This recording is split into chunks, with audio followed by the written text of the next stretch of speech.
Watching my son Daniel's face turn white as he realized that the confused old woman who needed to be kept in the attic had just sold his childhood home for $2.3 million cash to a tech executive, and that the mother he thought was financially dependent on him had been sitting on a real estate empire worth over $8 million that she'd been quietly building for the past 15 years. Before we dive in, let me know where you're watching from, and if this story resonates with you, make sure you're subscribed, because what happened next will shock you even more than what I'm about to reveal. The sold sign went up in front of the pristine colonial on Elmwood Drive in Newton, Massachusetts on a crisp October morning, exactly 48 hours after my 45-year-old son Daniel had informed me that the attic would be perfectly suitable for someone in my current situation. Standing on the sidewalk watching the real estate agent hammer that sign into the manicured front lawn, I felt a satisfaction I hadn't experienced in the 2 years since my husband Robert's death. The house that Daniel thought he would inherit, the house where he'd assumed I would live quietly in the cramped attic space while he and his family enjoyed the main floors, had just been sold to the highest bidder without a moment's hesitation. At 70 years old, Eleanor Ellie Hartwell had just made the most expensive point of her life. Never underestimate a woman who's been building wealth while you thought she was just baking cookies and tending gardens. The moving truck would arrive next week to collect my belongings, not to transport them to some assisted living facility or relative's spare room, but to my new 4,000-square-foot waterfront home in Martha's Vineyard that I'd purchased with cash 3 months earlier, while Daniel was still trying to figure out how to manage Mom's declining finances.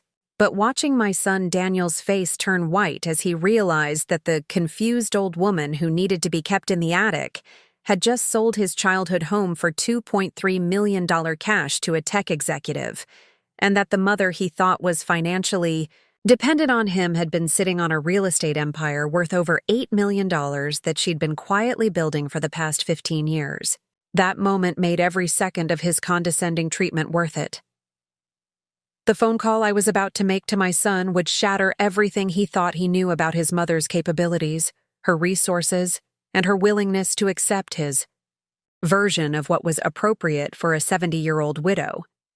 But to understand how Daniel could have been so spectacularly wrong about the woman who raised him, you need to understand the systematic campaign he'd waged over the past 18 months to convince me, and everyone else, that Eleanor Hartwell was no longer capable of managing her own life. The conversation that had led to this moment had taken place just 3 days earlier, on a Sunday afternoon that had started like any other family dinner, but ended with my son essentially offering me charity housing in his attic. Daniel had arrived with his wife Jennifer and their twin 16-year-old daughters, Madison and Mackenzie, ostensibly for our weekly family gathering, but actually for what he'd later described to his friends as a necessary intervention to help Mom face reality. I'd spent the morning preparing Robert's famous pot roast, a recipe I'd been perfecting for 45 years and could make blindfolded. The dining room table was set with our good china, fresh flowers from my prize-winning garden, graced the centerpiece, and the house was immaculate as always. Every detail reflected the care and attention I'd been putting into maintaining our family home since Robert's death 2 years earlier. But as Daniel walked through the front door that afternoon, scanning the rooms with the critical eye of someone looking for problems rather than appreciating beauty, I realized that he wasn't seeing any of the evidence of my competence and capability that filled every corner of our home. Instead, he was building a case for why his mother couldn't be trusted to live independently. "Mom, we need to talk about your living situation," Daniel had begun after dinner, settling into the leather chair that had been his father's favorite spot. His tone was gentle but firm, the same voice he probably used when explaining to his teenage daughters why they couldn't have something they wanted. "This house is way too big for one person, and frankly, the maintenance and expenses are becoming more than you can handle." I'd looked around the immaculate living room, fresh flowers from my own garden on the mantel, not a speck of dust anywhere, hardwood floors that gleamed from my weekly polishing, windows that sparkled because I'd had them professionally cleaned just the week before. Every system in the house was functioning perfectly, thanks to my carefully maintained network of service providers, contractors, and specialists who'd been helping me manage this property for years. "What exactly about my handling of the situation seems inadequate to you?" I'd asked, genuinely curious about what evidence he was seeing that I was missing. "Mom, you're 70 years old," Jennifer had chimed in with that particular tone wives use. When they're delivering messages, their husbands don't have the courage to say directly. "This place has 3 floors, a huge yard, and all those stairs. What if you fall? What if something major breaks and you can't afford to fix it? What if you have a medical emergency and there's no one here to help you? What if something breaks and I can't afford to fix it?" The irony was almost amusing.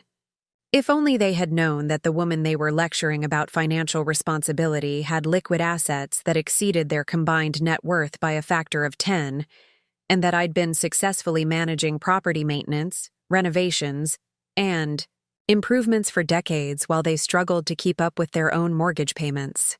"I appreciate your concern," I'd said carefully, "but I'm not ready to make any major changes to my living situation. I love this house, I'm comfortable here, and I'm perfectly capable of maintaining it."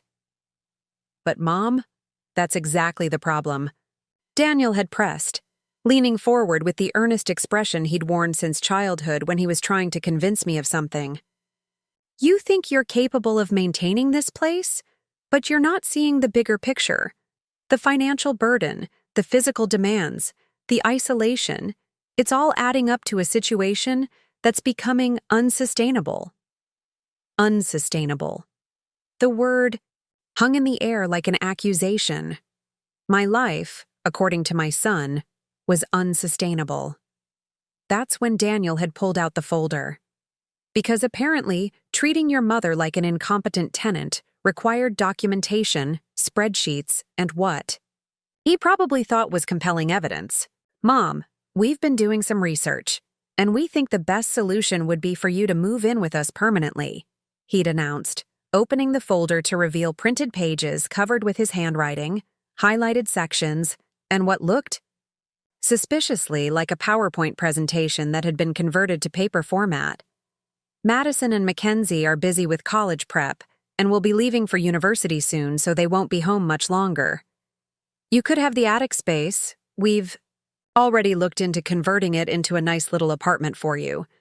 It would be perfect for your needs." The attic space. He was offering me the attic space in a house I'd helped them buy with a $75,000 down payment that had come from the profits of my first major real estate investment that they knew nothing about. The same attic where Jennifer currently stored her seasonal decorations, Daniel's old college textbooks, and boxes of the girls' childhood belongings they couldn't bear to donate. "It would be perfect for your needs," Jennifer had continued, as if she were describing a luxury resort rather than relegating me to the space above their heads where I would be out of sight and, presumably, out of mind. "It's quiet, private, and you'd have access to the main house whenever you wanted to visit with the family. Visit with the family. In the home where I would be living, as if my presence in their daily lives would be an intrusion rather than a natural part of a multi-generational household. The space is actually quite large," Daniel had added, consulting his notes again. "About 600 square feet once we finish it properly. We could install a small kitchenette, a bathroom, and there's room for a sitting area plus sleeping space. You'd have everything you need.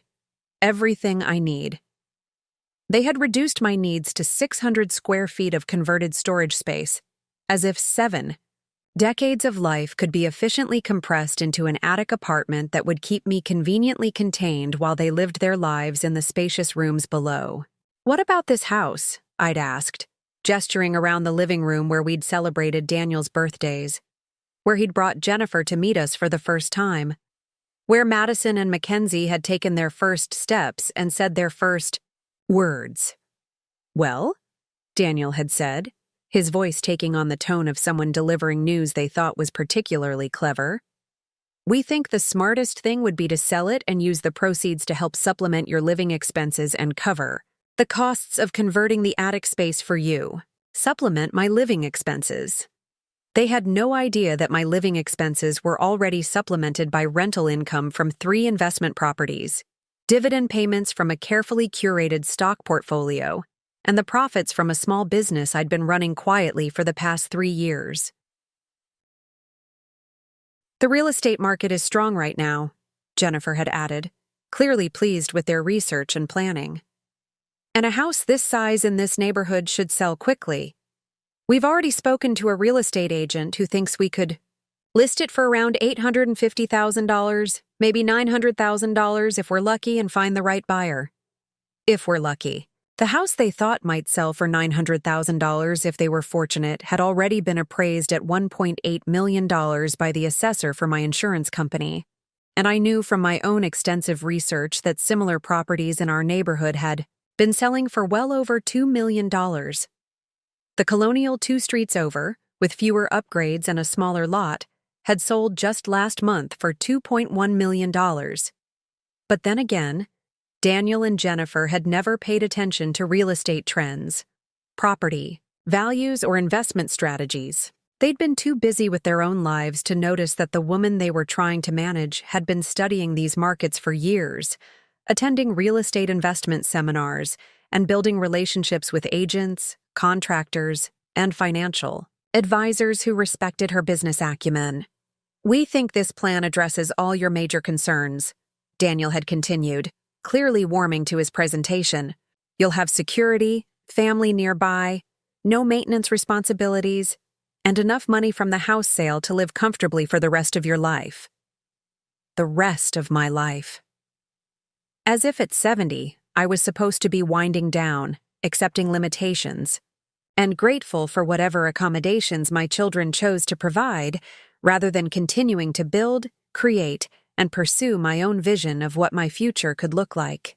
"I need to think about this," I'd said, though I already knew exactly what my response would be. "Of course, Mom. Take all the time you need," Daniel had replied with false magnanimity. "But we really think this is the best solution for everyone. You'll be safe, we'll have peace of mind, and the girls will love having their grandmother so close by." The best solution for everyone.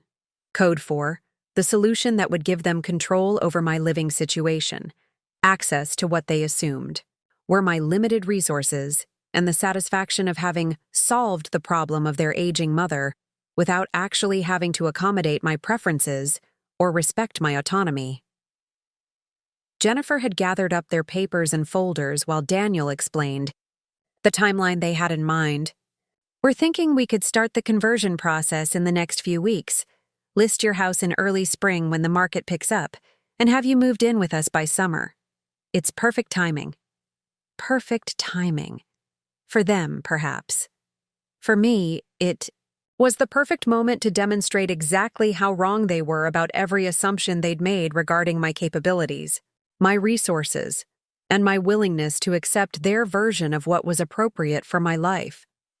That night, lying in the master bedroom of the house I'd shared with Robert for 32 years, the room where we'd planned our financial future, discussed our investment strategies, and built the wealth that our son assumed didn't exist, I'd made the decision that would change everything. I wasn't going to think about their proposal. I wasn't going to negotiate the terms of my surrender. I wasn't going to spend weeks pretending to consider their offer while they pressured me to accept their vision of my future. And I certainly wasn't going to allow myself to be relegated to attic living in a house I'd helped them afford while they controlled my assets and managed my decline. I was going to show them exactly what their mother was capable of when she stopped seeking their approval and started using the resources they had no idea she possessed. The next morning, Monday, I'd made the first of 2 phone calls that would shatter every assumption Daniel and Jennifer had about my financial situation, my decision-making abilities, and my willingness to accept their management of my life. The first call was to Rebecca Martinez, the top real estate agent in Newton, and a woman I'd been quietly consulting with for months about property values, market timing, and investment opportunities in our area. Rebecca was the kind of professional who dealt exclusively with high net worth clients and properties that commanded premium prices. She was also someone who had recognized immediately that Eleanor Hartwell was a serious player in the real estate market, not a confused elderly woman who needed help understanding basic property transactions. "Rebecca, it's Eleanor Hartwell. I'm ready to list the house on Elmwood Drive. I want to move quickly, and I want to price it to sell fast but at full market value." "Eleanor, I've been waiting for this call," Rebecca had replied with the enthusiasm of someone who understood exactly what kind of property we were discussing. "Based on recent comparables and the current market conditions, I think we should list at $2.1 million. With your property's condition, location, and the upgrades you've made over the years, I expect multiple offers within the first week." $2.1 million. More than double what Daniel and Jennifer thought the house was worth, and exactly in line with what I'd been expecting based on my own research and the informal appraisal I'd commissioned 6 months earlier. "What's your timeline for showing?" I'd asked. "I can have professional photos taken today, staging completed by Wednesday, and the listing live by Thursday morning. If you're serious about moving quickly, we'll have this sold within 2 weeks." The second call was to James Chen at Hartwell and Associates, the wealth management firm I'd been working with since Robert's death to grow and diversify the assets my son assumed didn't exist. James was the financial advisor who'd helped me understand that the modest lifestyle Robert and I had maintained during our marriage was supported by investments and business ventures that had grown substantially over the decades, particularly in the 2 years since I'd taken active control of our portfolio. "James, I'm moving forward with the Martha's Vineyard purchase. Wire the funds today. And James, it's time to update my estate planning documents. I have some changes to make regarding my primary beneficiary." "Absolutely, Eleanor. The vineyard property is an excellent investment, and given the current market conditions, you're buying at exactly the right time. Should I arrange for the interior designer to start planning the renovations you discussed?" "Yes. Let's move forward with everything. I want the house ready for occupancy within 6 weeks." By Tuesday morning, Rebecca's team was at the house taking professional photographs that would showcase every detail of the property I'd been lovingly maintaining for over 3 decades. By Wednesday afternoon, staging specialists were arranging furniture and accessories to highlight the home's architectural features and the extensive renovations I'd overseen during the past 2 years. By Thursday morning, the listing was live on every major real estate platform with a price tag of $2.1 million and photographs that made the house look like something from Architectural Digest. By Thursday evening, Rebecca was fielding calls from buyer's agents whose clients were ready to schedule immediate showings. By Friday afternoon, we had the first offer, $2.05 million all cash, 30-day close. By Saturday evening, a bidding war had erupted between 3 serious buyers who recognized that this was exactly the kind of property that rarely came on the market in Newton. By Sunday morning, exactly 1 week after Daniel had suggested I consider attic living, I was reviewing the final offers with Rebecca and preparing to accept the highest bid. The winning offer, $2.3 million, all cash, 15-day close, from a tech executive who'd been looking for exactly this kind of property for his family and was willing to pay premium price to avoid a lengthy bidding process. The sale price was $1.4 million more than what Daniel and Jennifer thought the house was worth if we were lucky.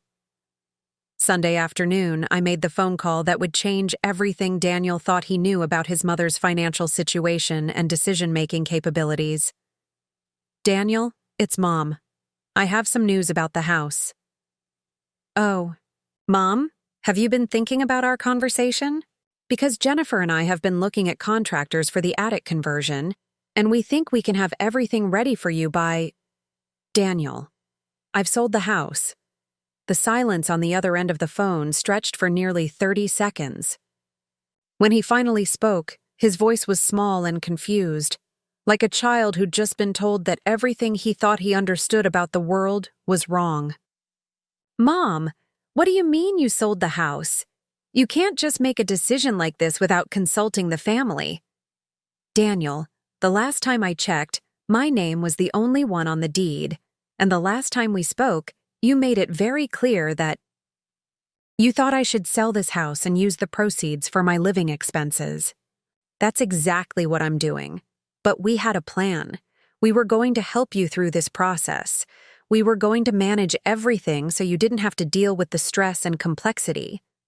Your plan involved me living in your attic and accepting whatever price your chosen real estate agent thought we might get if we were lucky. My plan involved working with the best agent in Newton and selling to the highest bidder at full market value. What do you mean, full market value? How much did you sell it for? $2.3 million cash, 15-day close. The silence that followed was even longer than the first one. I could practically hear Daniel's brain trying to process the fact that the house he thought was worth $900,000 on a good day had just sold for more than twice that amount, and that his supposedly financially incompetent mother had managed the entire transaction without his help or supervision. Mom, where are you going to live? I've purchased a home in Martha's Vineyard. Waterfront property, 4 bedrooms, 3.5 baths, with a guest cottage that will be perfect for when you and Jennifer want to visit. You purchased a home? With what money? How could you afford? He stopped mid-sentence, and I could hear the wheels turning as he began to realize that there were significant gaps in his understanding of his parents' financial situation. Daniel, your father and I built wealth for 45 years. We invested wisely, saved consistently, and made strategic decisions about real estate and business opportunities. The fact that you never bothered to learn about our financial situation doesn't mean we didn't have one. But you never said anything about having money. You never mentioned investments or business deals, or you never asked. You were too busy telling me what I couldn't afford and what I wasn't capable of managing to bother learning about what I actually owned or how I'd been handling my finances since your father's death. The conversation continued for another 20 minutes, with Daniel alternating between shock, confusion, and what sounded suspiciously like resentment that his mother had turned out to be far more capable and financially secure than he'd believed. Mom, I don't understand. If you have all this money, why didn't you tell us? Why did you let us worry about your finances? I let you worry because you never asked about my actual situation. You assumed I was struggling financially and needed your help. And when I tried to explain that I was managing fine on my own, you interpreted my independence as confusion or denial. But we were just trying to help. You were trying to control. There's a difference, Daniel. The woman Daniel thought he was helping manage her decline was about to become the woman who would force him to reconsider every assumption he'd ever made about aging, capability, and the relationship between parents and adult children. The attic, space he'd thought was suitable for his mother, was about to become a metaphor for how small his vision of her had been, and the house sale that was supposed to solve his mother's financial problems was about to become the foundation for her most dramatic declaration of independence.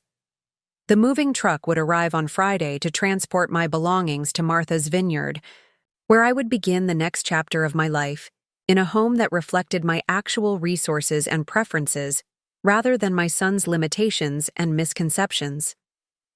But tonight, sitting in this beautiful living room for the last time, I was savoring the satisfaction of a point perfectly made.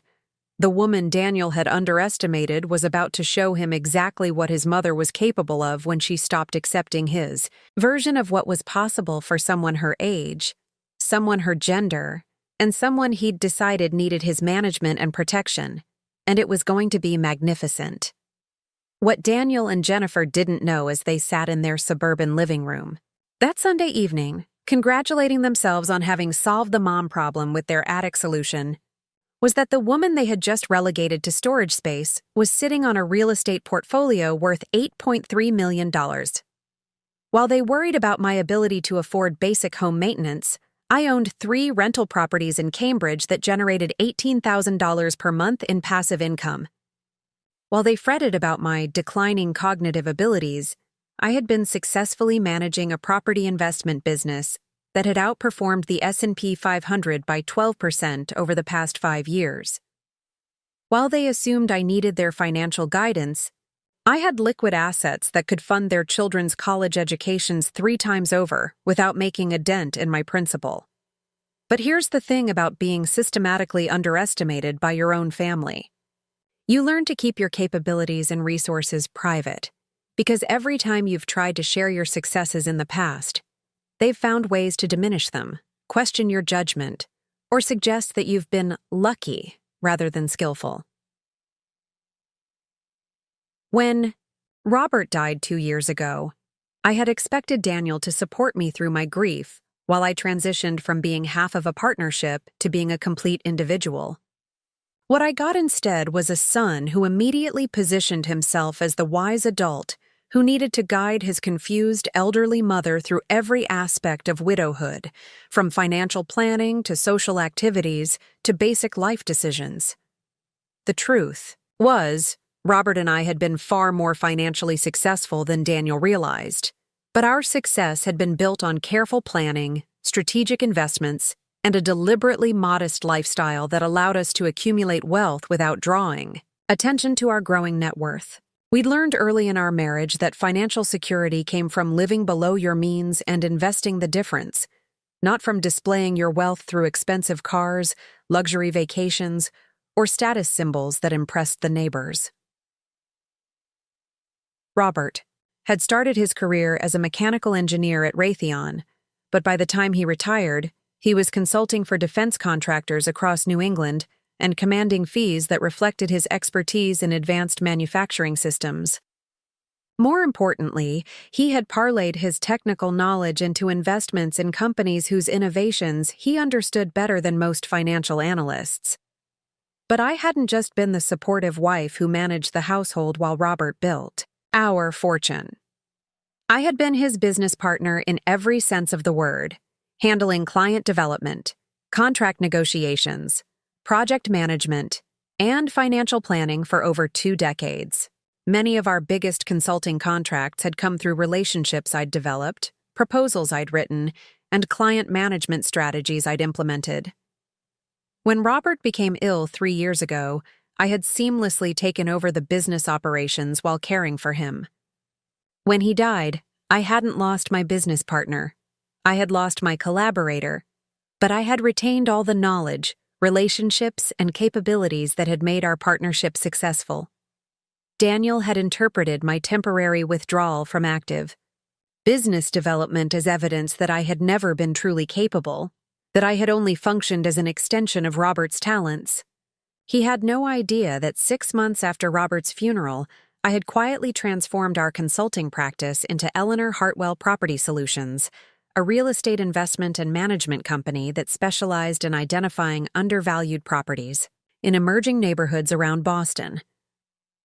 My first major acquisition had been a 3-family house in Somerville that the previous owner was selling because he couldn't handle the challenges of being a landlord.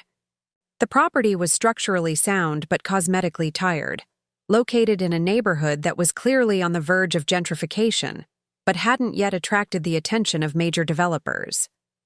I'd purchased the building for $485,000, invested $65,000 in strategic renovations that focused on modern kitchens and bathrooms while preserving the original character, and transformed it into 3 luxury rental units that commanded premium rents from young professionals who wanted to live close to Boston, but couldn't afford downtown prices. Within 18 months, similar properties in the neighborhood were selling for over $700,000, and my renovated units were generating $6,400 per month in rental income against a monthly mortgage payment of $2,100. The property had become a cash-generating asset that also appreciated in value, providing both monthly income and long-term wealth building. But when I'd mentioned to Daniel that I was looking into some real estate opportunities, his response had been immediate concern about my ability to handle such complex financial decisions. "Mom, real estate investing is really complicated and risky," he'd said with the authority of someone who'd never owned anything more challenging than his own home. "There are a lot of people who target elderly investors with deals that sound good but end up being scams or money pits." When I'd tried to explain that I was working with reputable agents, conducting thorough due diligence, and focusing on properties with strong fundamentals in appreciating neighborhoods, he'd suggested that I was getting in over my head and should stick to simple, safe investments like CDs and treasury bonds. So I'd learned to keep my real estate activities private while Daniel continued to treat me like someone who needed protection from my own poor judgment. My second acquisition had been even more successful. An estate sale in Cambridge had presented an opportunity to purchase a Victorian duplex that had been owned by the same family for 60 years. The property was a time capsule of 1960s decorating choices and deferred maintenance, but the bones were solid and the location was prime, 3 blocks from Harvard Square and walking distance to the Red Line. The family was motivated to sell, quickly to settle the estate, and most potential buyers were intimidated by the amount of work required to modernize the property. I saw an opportunity to create something special while building wealth through forced appreciation. I'd purchased the duplex for $890,000, invested $180,000 in a comprehensive renovation that transformed it into 2 stunning luxury apartments, and leased both units to Harvard professors who were thrilled to find high-end housing in their preferred neighborhood. The renovated property was now worth approximately $1.6 million and generated $8,200 per month in rental income. More importantly, the renovation process had taught me valuable lessons about contractor management, permit processes, and design decisions that would prove invaluable for future projects. My third property acquisition had been the most ambitious. A small apartment building in Porter Square had come on the market when the owner decided he was tired of dealing with tenant management and building maintenance. The 4-unit building was fully occupied but underperforming financially because the owner hadn't raised rents in years and hadn't invested in improvements that would justify higher rental rates. I'd seen the potential to implement a systematic renovation and repositioning strategy that would transform the building from a tired rental property into a premium housing option for young professionals and graduate students. The purchase price of $1.2 million seemed high to casual observers, but my analysis showed that strategic improvements could increase rental income by 40% while also driving significant appreciation. Over the course of 18 months, I'd renovated each unit as tenants moved out, upgrading kitchens, bathrooms, flooring, and fixtures while adding modern amenities like in-unit laundry, central air conditioning, and high-speed internet infrastructure. The transformed building now generated $11,600 per month in rental income and was valued at approximately $1.9 million, but perhaps most importantly, the renovation process had connected me with a network of contractors, designers, and property management professionals who respected my business acumen and enjoyed working on projects where quality was prioritized over cutting corners. My contractor, Miguel Rodriguez, had worked with me on all 3 major renovations and had become both a trusted business partner and a friend who appreciated my attention to detail and willingness to invest in superior craftsmanship. "Mrs. Hartwell, you understand something that most property owners don't," Miguel had told me after we completed the Porter Square project. "You know that doing things right the first time costs less than fixing things later, and you understand that tenants will pay premium rents for premium quality." My property manager, Sarah Chen, handled day-to-day tenant relations and maintenance coordination for all 3 buildings, but she regularly consulted with me about major decisions and market positioning strategies. "Eleanor, you have better instincts about rental markets and tenant preferences than most full-time real estate investors," Sarah had said when we reviewed our quarterly performance reports. "Your properties consistently outperform the market because you understand what tenants actually want and you're willing to invest in providing it." These weren't people who saw me as a confused elderly woman who needed careful supervision. These were professionals who sought out my business because they knew I made good decisions, paid promptly, and created opportunities for them to showcase their best work. But Daniel had no idea that his mother commanded this level of professional respect. In his mind, I was still the woman who called him for help, programming the television remote. The financial success of my real estate investments had allowed me to build wealth at a pace that would have been impossible through traditional retirement planning. In the 2 years since Robert's death, my net worth had increased by $2.8 million, not through inheritance or lucky breaks, but through strategic property acquisitions, value-added improvements, and systematic wealth building. My portfolio now included the original family home in Newton, recently sold for $2.3 million, the Somerville 3 family, worth approximately $850,000, with $4,300 monthly net income. The Cambridge duplex, worth approximately $1.6 million, with $6,800 monthly net income. The Porter Square 4-unit building, worth approximately $1.9 million, with $9,200 monthly net income. The Martha's Vineyard waterfront home, purchased for $1.8 million in cash, liquid investments, and savings accounts totaling $1.2 million, combined net worth, $8.35 million monthly passive income from rentals, $20,300 annual gross income from all sources, $287,000. But the numbers only told part of the story. More important than the wealth I'd accumulated was the expertise I'd developed and the confidence I'd gained from successfully managing complex business operations without anyone's help or supervision. I had learned to evaluate market conditions, analyze property fundamentals, negotiate purchase agreements, manage renovation projects, screen and select tenants, handle legal compliance issues, and coordinate with attorneys, accountants, contractors, and service providers across multiple properties. I had developed relationships with bankers who competed for my business, real estate agents who brought me off-market opportunities, and industry professionals who valued my reputation for fair dealing and prompt payment. I had built systems for property management, financial tracking, tax planning, and investment analysis that allowed me to operate efficiently while maintaining high standards for tenant satisfaction and property maintenance. Most importantly, I had proven to myself that Eleanor Hartwell was capable of building something significant from scratch, making complex decisions under pressure, and succeeding in a competitive business environment without relying on anyone else's approval or assistance.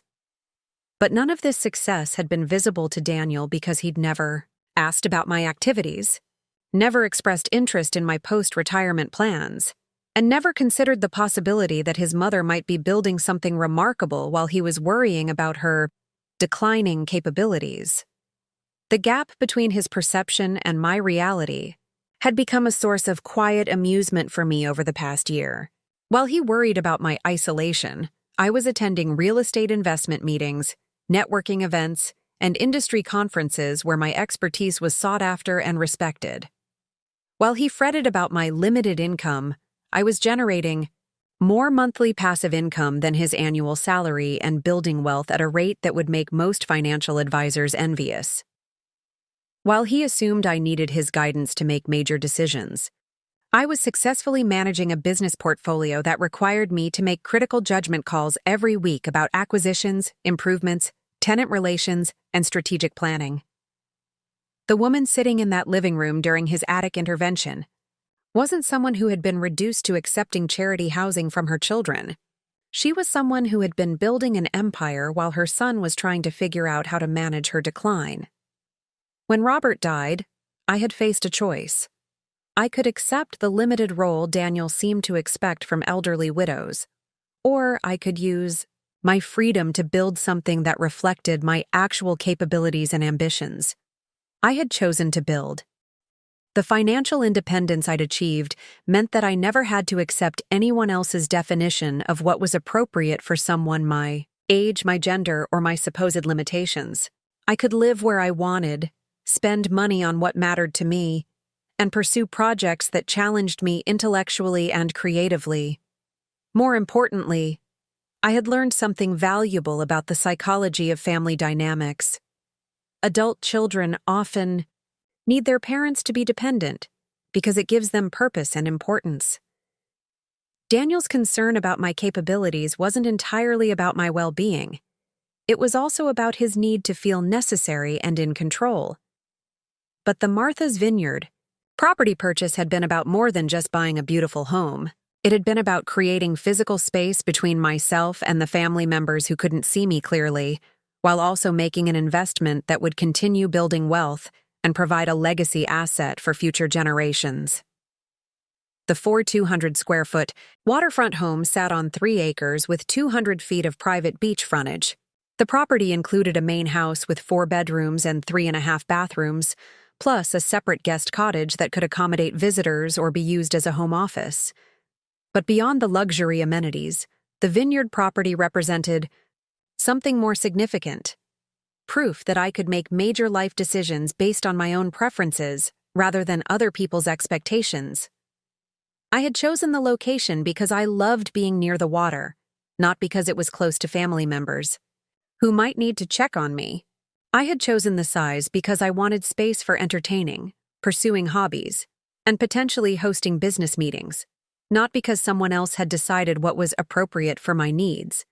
I had chosen to pay cash because I could afford to, and because owning the property outright gave me complete control over my living situation without anyone else having financial leverage over my choices.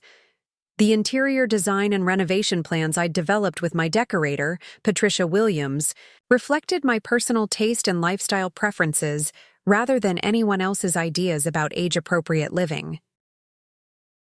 "Eleanor, this is going to be stunning," Patricia had said as we reviewed the plans for updating the kitchen, master suite, and entertaining spaces.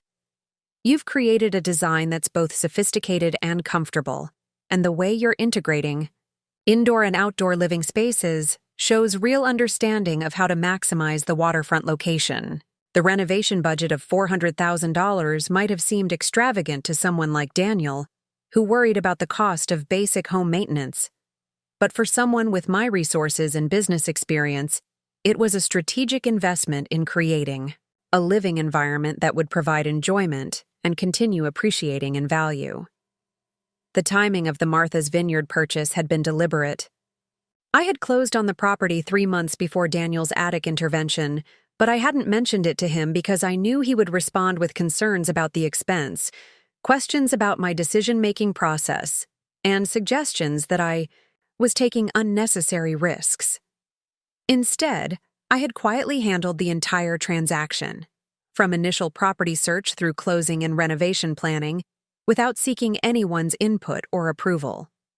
The experience had been liberating in ways that went far beyond the financial aspects. For the first time since Robert's death, I had made a major life decision based entirely on my own preferences, timeline, and vision for my future. I hadn't needed to justify my choices to anyone, defend my judgment, or compromise my plans to accommodate other people's comfort levels. The independence I felt during that process had reminded me of who I was before I became someone's wife and mother. Woman capable of making complex decisions, managing multiple priorities, and creating the life she wanted, rather than accepting the life others thought she should have. But perhaps the most satisfying aspect of the Martha's Vineyard purchase was the way it positioned me for the confrontation I knew was coming with Daniel. When he finally learned about my real financial situation and capability level, the waterfront property would serve as concrete proof that his assessment of my judgment and resources had been not just wrong, but spectacularly wrong. The house he thought I should sell for $900,000 if we were lucky had funded the purchase of a $1.8 million luxury property that I'd bought with cash while he was still trying to figure out how to help me manage my finances. The woman he thought needed attic housing had created a living situation that most people would consider a reward for a lifetime of successful financial planning and business management. The mother he'd been trying to protect from making poor decisions had demonstrated decision-making capabilities that far exceeded his own experience with major purchases and life planning. As I sat in my soon-to-be former living room that Sunday evening, reviewing the real estate documents that would finalize my transition to the next phase of my life, I felt something I hadn't experienced since Robert's death: complete confidence in my own judgment and abilities. The woman Daniel thought he was managing was about to become the woman whose success would force him to reconsider everything he thought he knew about aging. competence, and the relationship between parents and adult children. The attic space he'd offered as charity was about to become a symbol of how limited his vision of his mother had been, and the intervention he'd staged to solve my problems was about to become the catalyst for the most dramatic demonstration of my capabilities he would ever witness. The phone call I would make to him in the morning wouldn't just inform him about the house sale. It would shatter every assumption he'd made about my resources, my judgment, and my willingness to accept his version of what was appropriate for my life. The woman he'd underestimated was about to prove that competence, ambition, and the ability to build wealth don't diminish with age. They actually improve when you're no longer worried about other people's approval and can focus entirely on your own vision of what's possible.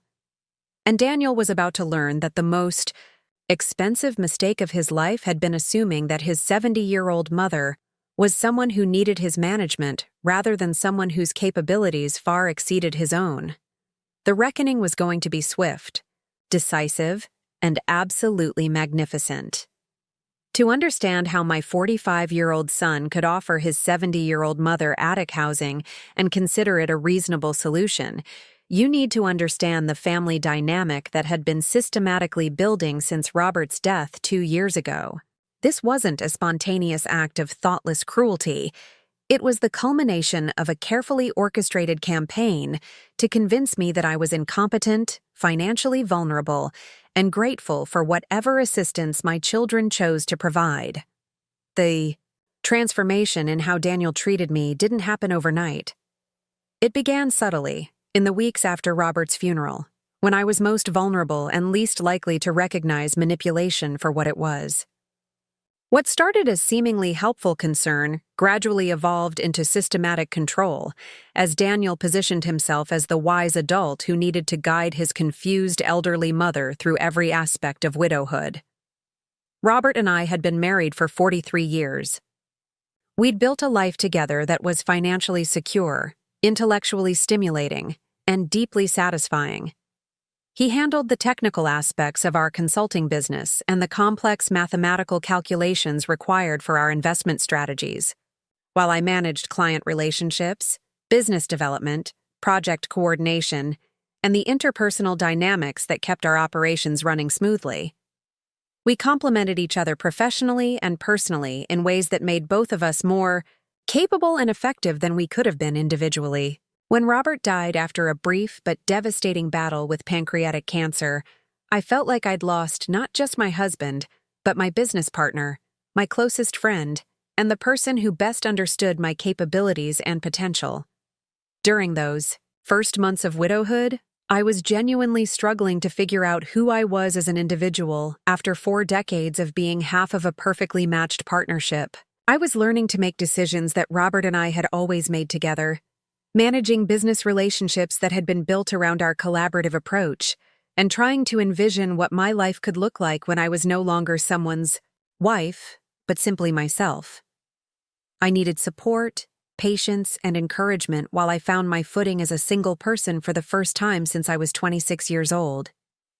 What I got instead was a systematic campaign to convince me that I would never be capable of managing my own life without constant supervision and guidance.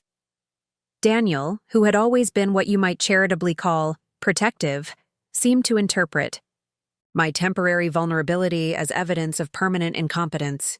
Rather than understanding that grief and adjustment are normal parts of the widowhood transition, he began treating every moment of sadness, confusion, or uncertainty as proof that his mother was declining and needed intervention. My daughter-in-law, Jennifer, who had always been somewhat competitive about household management and family organization, appeared to see my widow status as an opportunity to position herself as the family's primary female authority figure.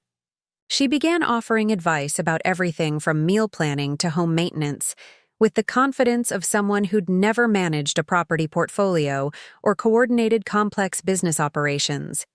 But perhaps most damaging was the way they began, involving other people in their narrative about my supposed decline.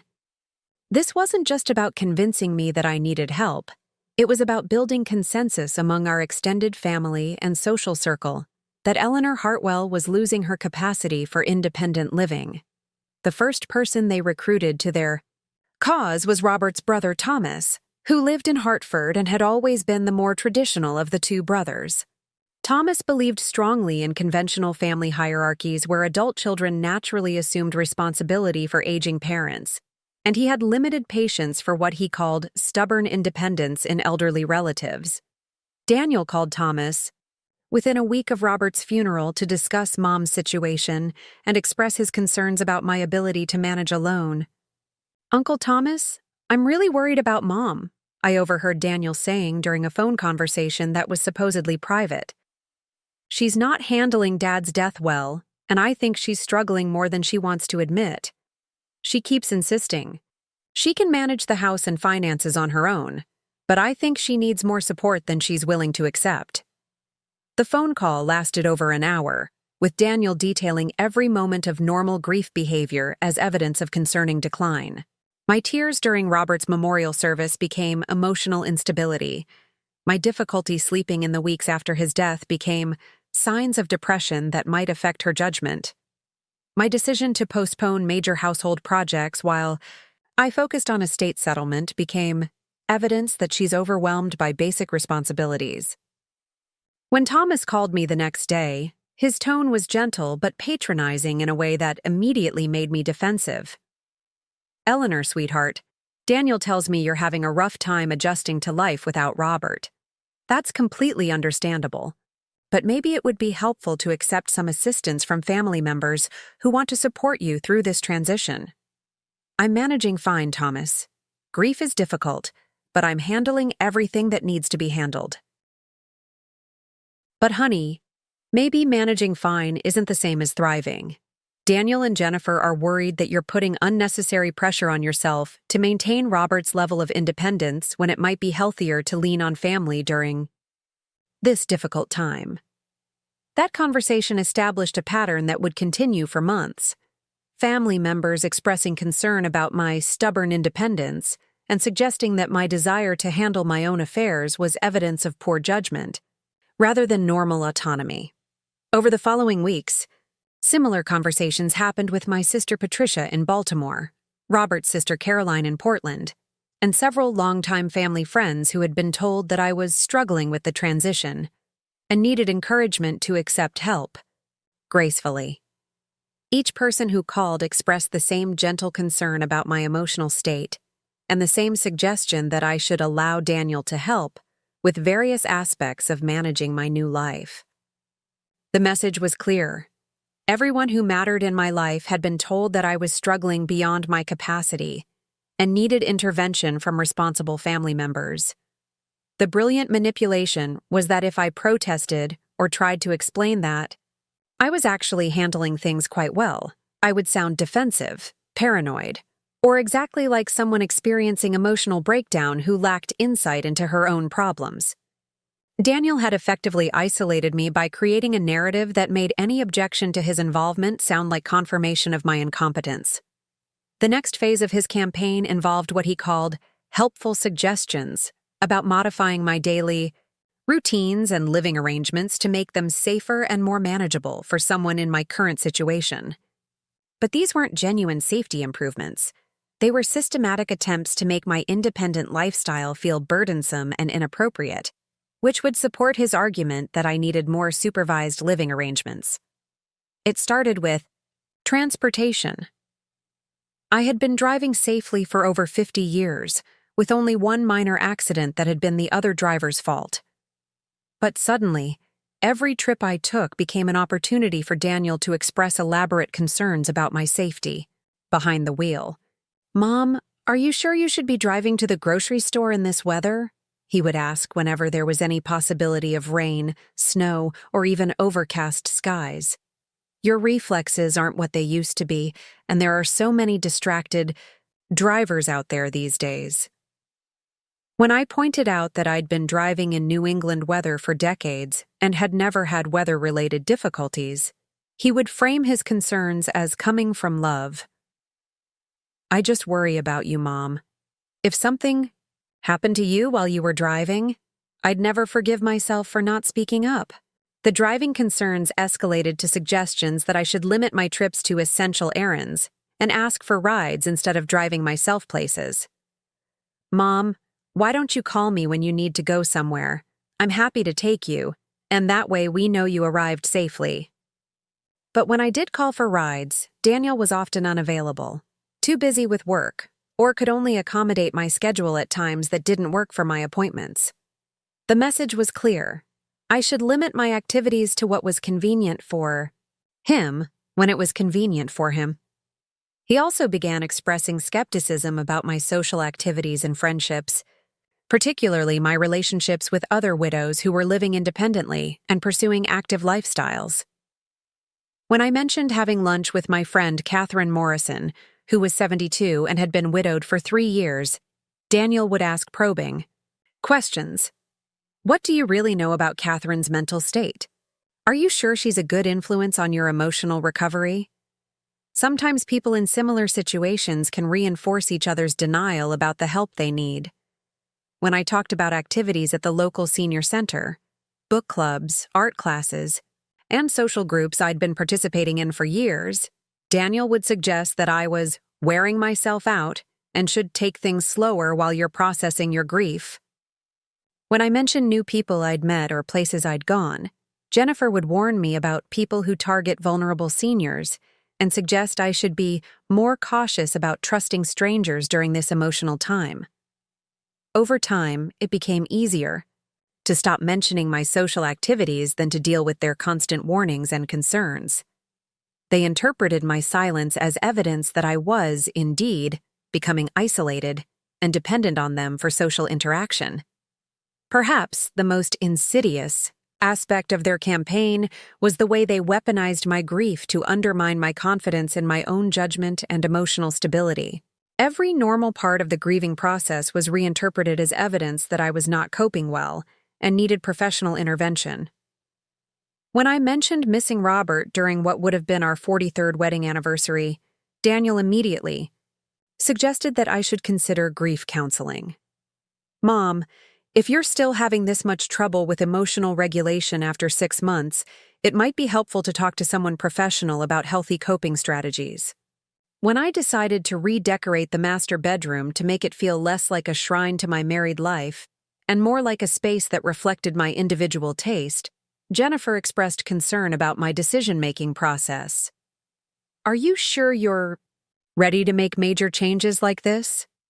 Sometimes people make dramatic alterations when they're not thinking clearly, and then they regret them later."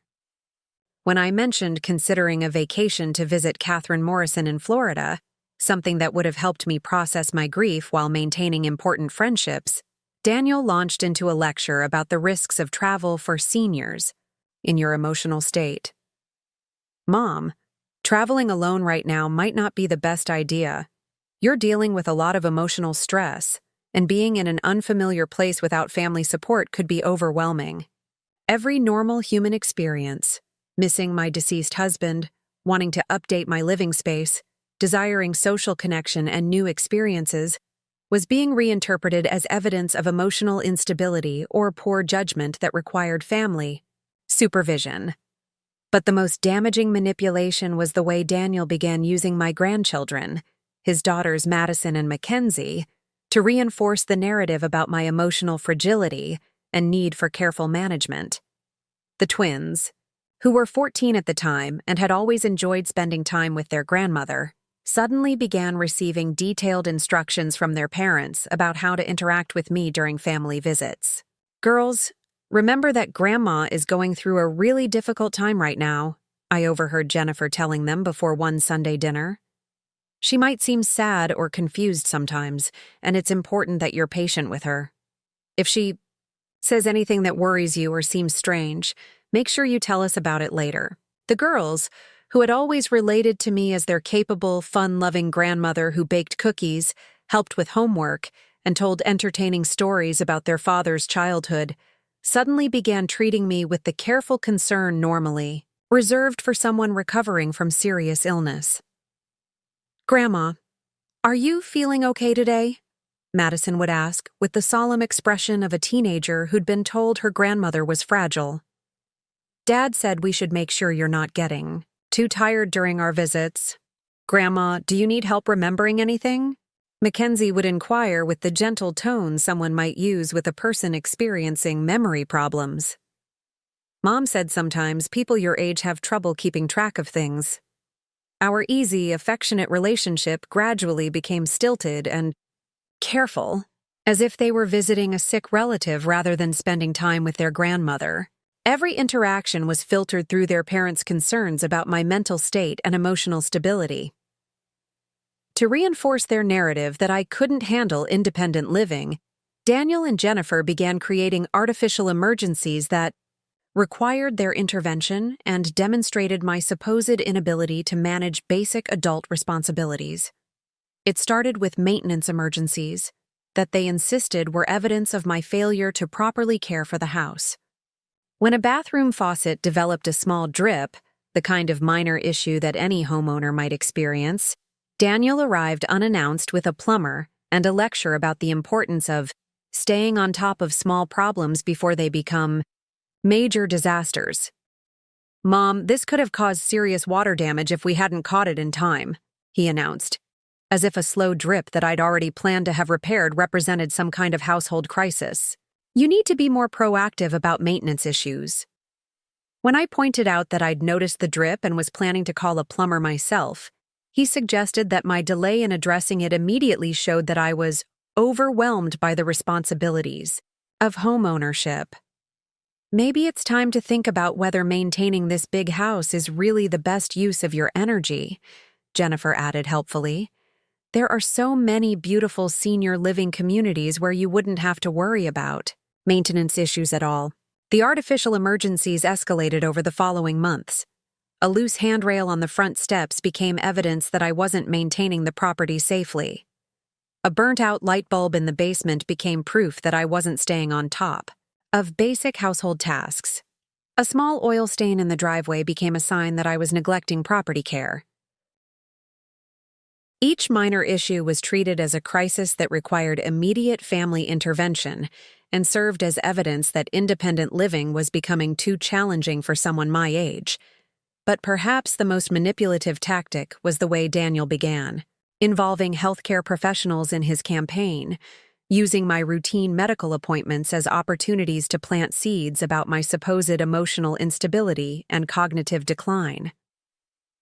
When I went for my annual physical with Dr. Patricia Williams, Daniel insisted on accompanying me for support and to make sure all your questions get answered. But once we were in the doctor's office, he began sharing his concerns about my behavior changes since Robert's death. Dr. Williams, we're worried that Mom might be experiencing some depression or anxiety that's affecting her judgment, Daniel said, speaking about me as if I weren't sitting right there. She's been having trouble with things like home maintenance, and she seems to be isolating herself from family activities.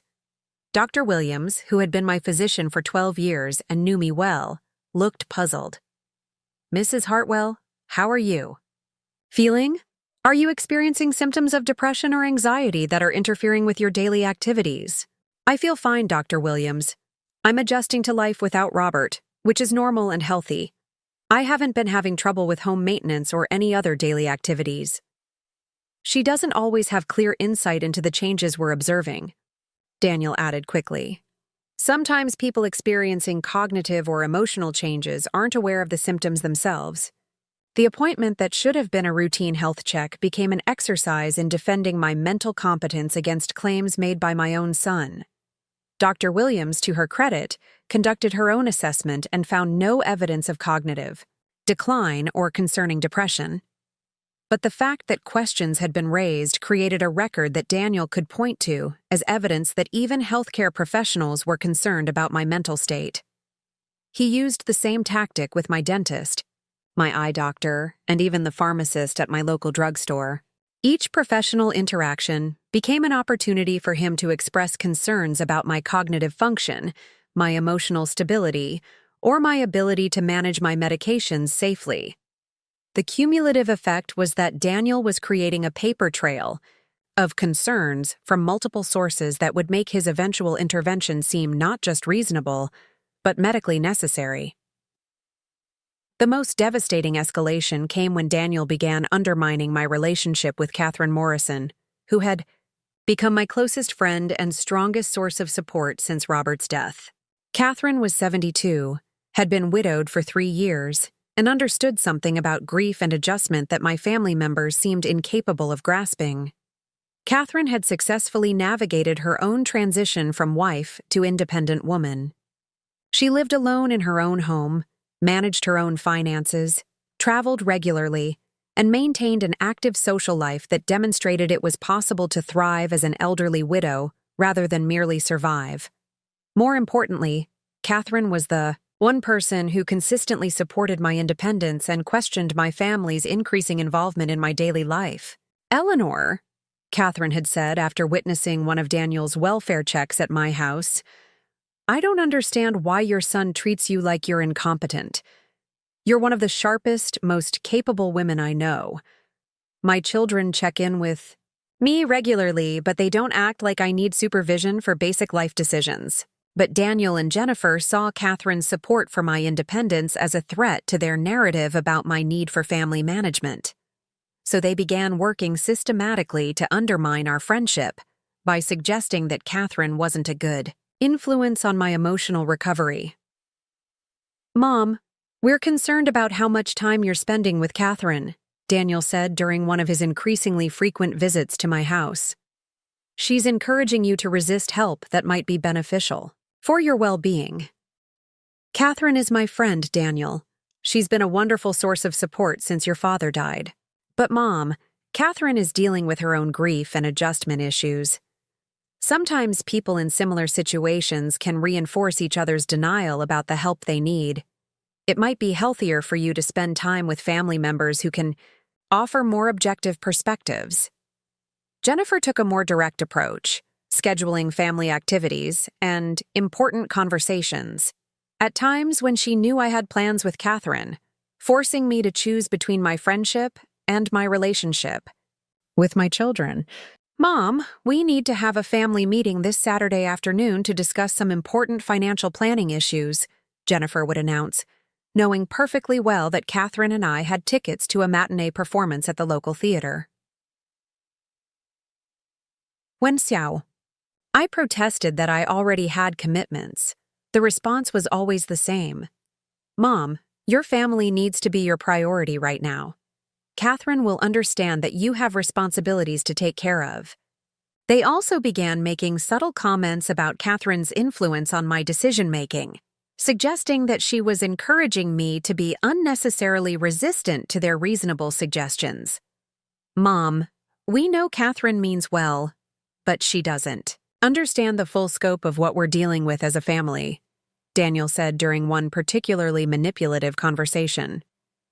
"She's not seeing the memory issues and emotional instability that we're witnessing on a daily basis because she only sees you for a few hours at a time."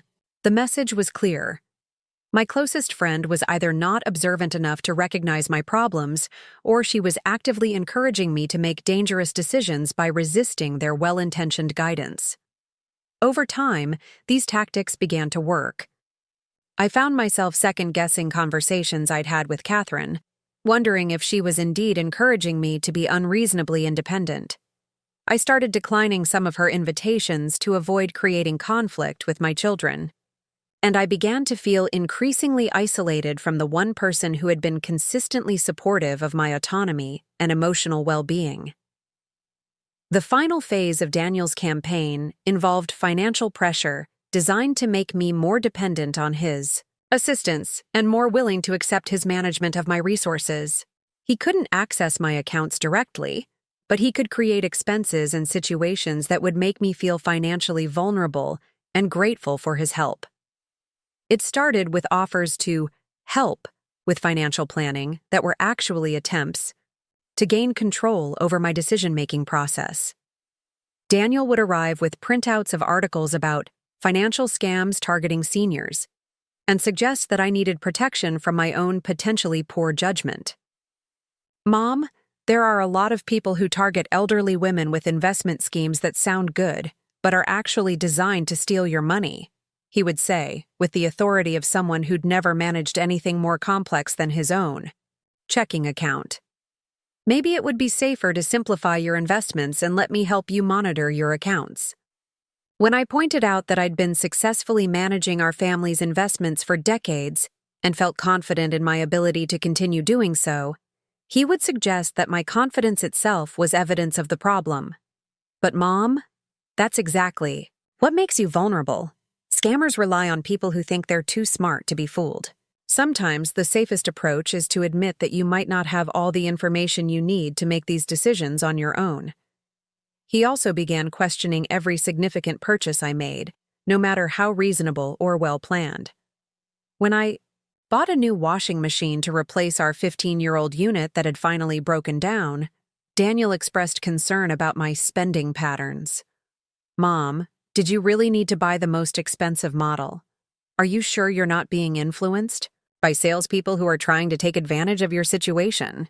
When I explained that I'd researched different options, compared features and prices, and chosen a model that would be efficient and reliable for years to come, he suggested that my research process showed I was getting overwhelmed by too many choices and should have asked for help.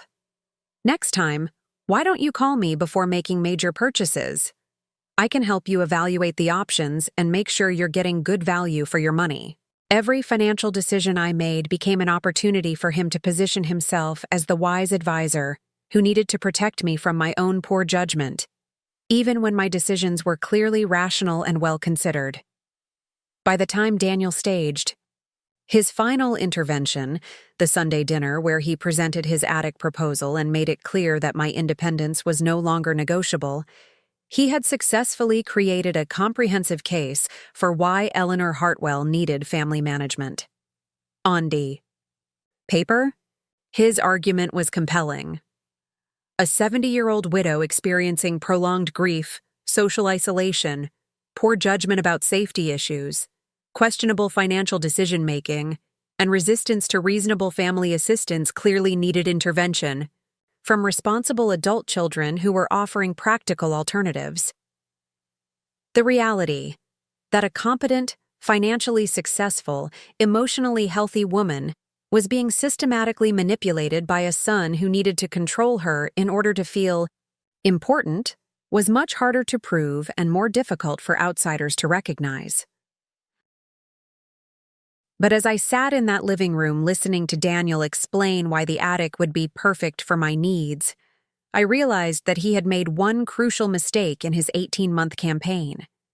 He had been so focused on tearing down my confidence and proving my incompetence that he had never bothered to investigate what I was actually capable of when I stopped seeking his approval and started using my own resources. He thought he knew the whole story. He thought he had successfully managed his problem mother by creating circumstances that would force her into the supervised living situation he believed was appropriate.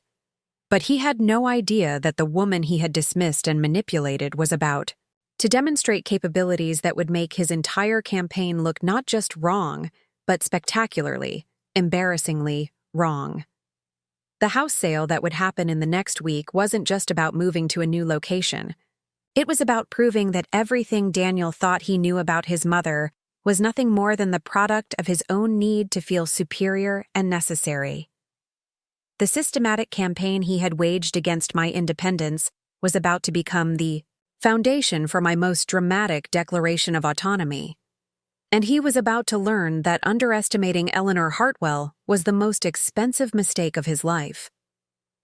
After 18 months of gradual manipulation, Daniel's campaign to establish control over my life shifted into overdrive during the final 6 months before his attic proposal.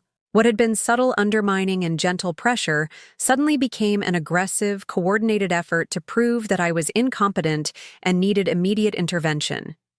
He had tasted success with his smaller manipulations, and now he was circling, like a predator who sensed weakness. The change was dramatic and unmistakable. Within a week of what I now recognize as his first major test, a manufactured crisis involving a supposedly dangerous electrical issue in my basement, Daniel had produced a comprehensive action plan for managing what he called my declining cognitive function and decision-making capacity. But perhaps most telling was the way he began involving professionals in his campaign. This wasn't just about convincing me that I needed help. It was about building an official record with lawyers, doctors, financial advisors, and social workers that would make his eventual decisions about my living situation seem not only reasonable, but legally and medically necessary. The first professional he recruited was Dr. Sarah Martinez, a geriatric psychiatrist who specialized in what the marketing materials euphemistically called family transitions and elder care planning. Daniel had found Dr. Martinez through what he told me was research into the best resources for families dealing with aging-related challenges. "Mom, I've scheduled an appointment for you with Dr. Martinez," Daniel announced during one of his increasingly frequent unannounced visits. "She's a specialist who helps families navigate the emotional and practical aspects of aging, and I think it would be helpful for you to talk with someone objective about your adjustment since Dad's death." "Don't need to talk to a psychiatrist, Daniel. I'm managing my grief just fine, and I certainly don't need someone to help me navigate aging." "But Mom, that's exactly the kind of resistance that suggests you might benefit from professional perspective. Sometimes people who are struggling don't have clear insight into their own situation." The appointment with Dr. Martinez was scheduled for the following week, whether I wanted it or not. When I protested that I hadn't consented to psychiatric evaluation, Daniel's response was swift and decisive. "Mom, this isn't optional. As your son, I have a responsibility to make sure you're getting the support you need, even if you don't think you need it." The session with Dr. Martinez was unlike any medical appointment I'd ever experienced. Rather than asking about my physical health, emotional state, or specific concerns, she immediately began probing about my living situation, financial management, and family relationships with the systematic thoroughness of someone conducting a competency evaluation. "Mrs. Hartwell, your son has expressed some concerns about your ability to manage independently since your husband's death. Can you tell me about your daily routine and how you're handling household responsibilities?" "Dr. Martinez, I'm not sure what concerns Daniel has shared with you, but I'm managing my household, finances, and personal affairs without any difficulty. I've been living independently for 2 years, and I'm perfectly capable of continuing to do so. But Daniel mentioned some specific incidents that suggest you might be experiencing some challenges. The electrical issue in your basement, some problems with home maintenance, some memory lapses during family conversations. The electrical issue in my basement." What Daniel had described as a dangerous electrical problem had been a single outlet that stopped working, something that happens in every house periodically and requires nothing more than calling an electrician to replace a circuit breaker. I'd scheduled the repair for the following week, but Daniel had insisted on treating it as an emergency that demonstrated my inability to handle basic home maintenance. The problems with home maintenance were similarly manufactured: a loose doorknob that I'd been planning to tighten, a squeaky hinge that needed oil, and a slow drain in the guest bathroom that required a simple cleaning. All normal homeowner issues that Daniel had cataloged as evidence of my declining attention to property care. The memory lapses were the most insidious fabrication. Daniel had begun asking me increasingly specific questions about conversations we'd had weeks or months earlier, then expressing concern when I couldn't recall exact details of discussions that hadn't been particularly important or memorable in the first place. "Mom, don't you remember when we talked about your investment strategy last month? You seemed confused about some of the details, and I had to explain several concepts that you used to understand perfectly well." The conversation he was referencing had been a brief exchange where I'd declined to discuss my investment portfolio with him because I didn't think it was appropriate for him to have detailed knowledge of my financial situation. But in his retelling, to Dr. Martinez, my privacy had become confusion and my boundary setting had become cognitive decline. "Mrs. Hartwell, memory changes can be early indicators of more serious cognitive issues," Dr. Martinez said with the clinical detachment of someone who'd already formed her opinion based on the information Daniel had provided. "Combined with the practical challenges your son has observed, there might be reason for concern about your ability to live safely without additional support. What practical challenges? I maintain my home, manage my finances, drive safely, maintain social relationships, and handle all my personal affairs without assistance. What specific practical challenges are you referring to? Sometimes people experiencing cognitive changes develop very good coping mechanisms that can mask the underlying problems, she replied in the tone of someone who'd been trained to pathologize normal aging. Your son is observing changes that you might not be aware of yourself. The session lasted an hour, during which Dr. Martinez administered several cognitive tests that were designed to identify memory problems, reasoning difficulties, and judgment issues. I passed every assessment with scores that placed me well within normal ranges for my age group. But rather than acknowledging that the test results contradicted Daniel's concerns, Dr. Martinez suggested that good test performance didn't necessarily rule out functional decline in daily living situations. Cognitive testing in clinical settings doesn't always capture the kinds of practical challenges that family members observe in real-world environments. She explained to Daniel during the summary discussion that I was invited to observe but not participate in.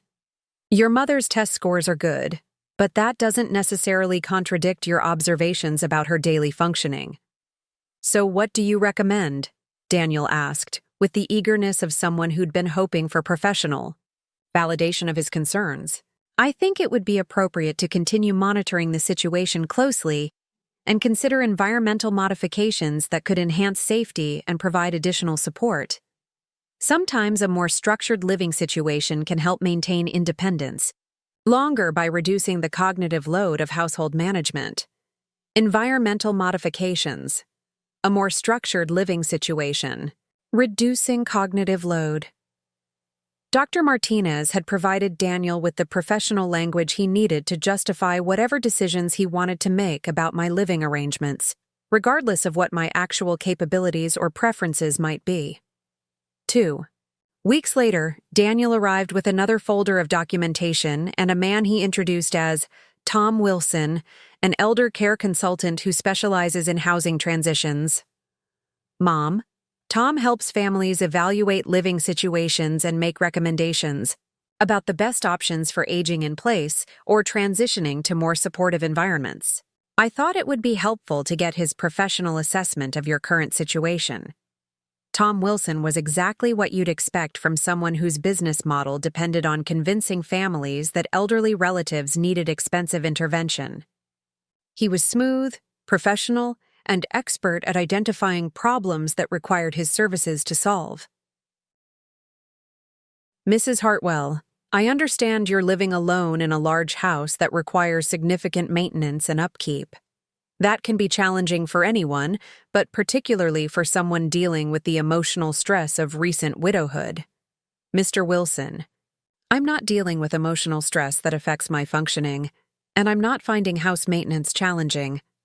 I have reliable contractors for major repairs, and I handle routine maintenance myself or hire appropriate help when needed. But Mrs. Hartwell, your son has shared some specific concerns about safety issues and maintenance problems that suggest the house might be becoming too much for you to handle effectively. The safety issues Tom Wilson referenced were the same. Manufactured problems Daniel had been cataloging for months. The loose handrail that I'd scheduled to be repaired. The basement outlet that needed an electrician. The squeaky door hinge that required 5 minutes with an oil can. But in Tom Wilson's professional assessment, these became evidence of a dangerous pattern of deferred maintenance that put me at risk for accidents, injuries, and property damage. What I typically recommend in situations like this is a comprehensive evaluation of the living environment to identify potential hazards and assess whether modifications could make the space safer, or whether transition to a more appropriate setting might be the better option. What kind of modifications are you suggesting? I asked, though I suspected I already knew where this conversation was heading. Well, we'd want to look at things like installing grab bars, improving lighting, removing trip hazards, maybe converting some space on the first floor so you wouldn't need to use the stairs as frequently. But honestly, Mrs. Hartwell, Sometimes, the modifications required to make a large house truly safe for an elderly resident end up being so extensive that transitioning to a purpose-built senior living environment becomes the more practical choice.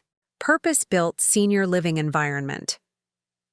Tom Wilson was selling the same solution that Daniel had been promoting for months, but now it came with professional credentials and the authority of someone who supposedly specialized in these decisions. The most insidious aspect of Tom Wilson's evaluation was the way he framed independence as a dangerous illusion that families needed to overcome through loving intervention. Mrs. Hartwell, I know that maintaining your independence is important to you, and that's completely understandable. But sometimes real independence means accepting the support systems that allow you to remain as autonomous as possible within a safer framework. Real independence through accepting support systems. It was a masterful piece of manipulation that reframed dependence as empowerment and control as care.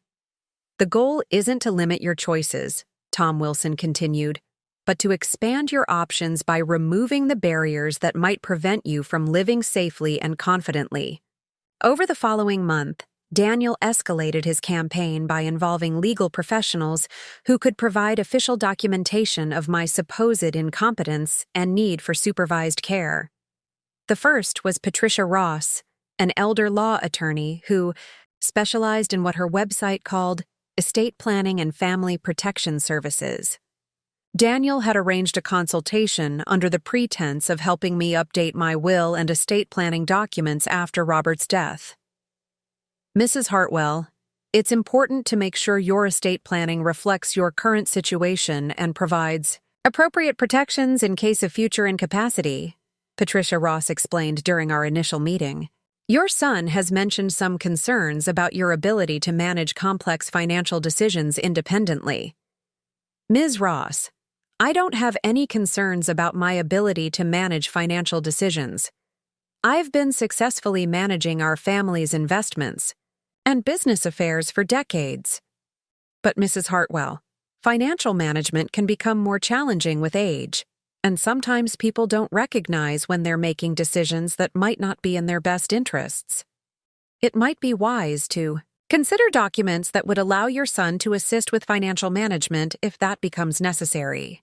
The documents Patricia Ross recommended included a durable power of attorney that would give Daniel broad authority over my financial affairs, a healthcare directive that would allow him to make medical decisions on my behalf, and what she called a living will that would specify my preferences for end-of-life care.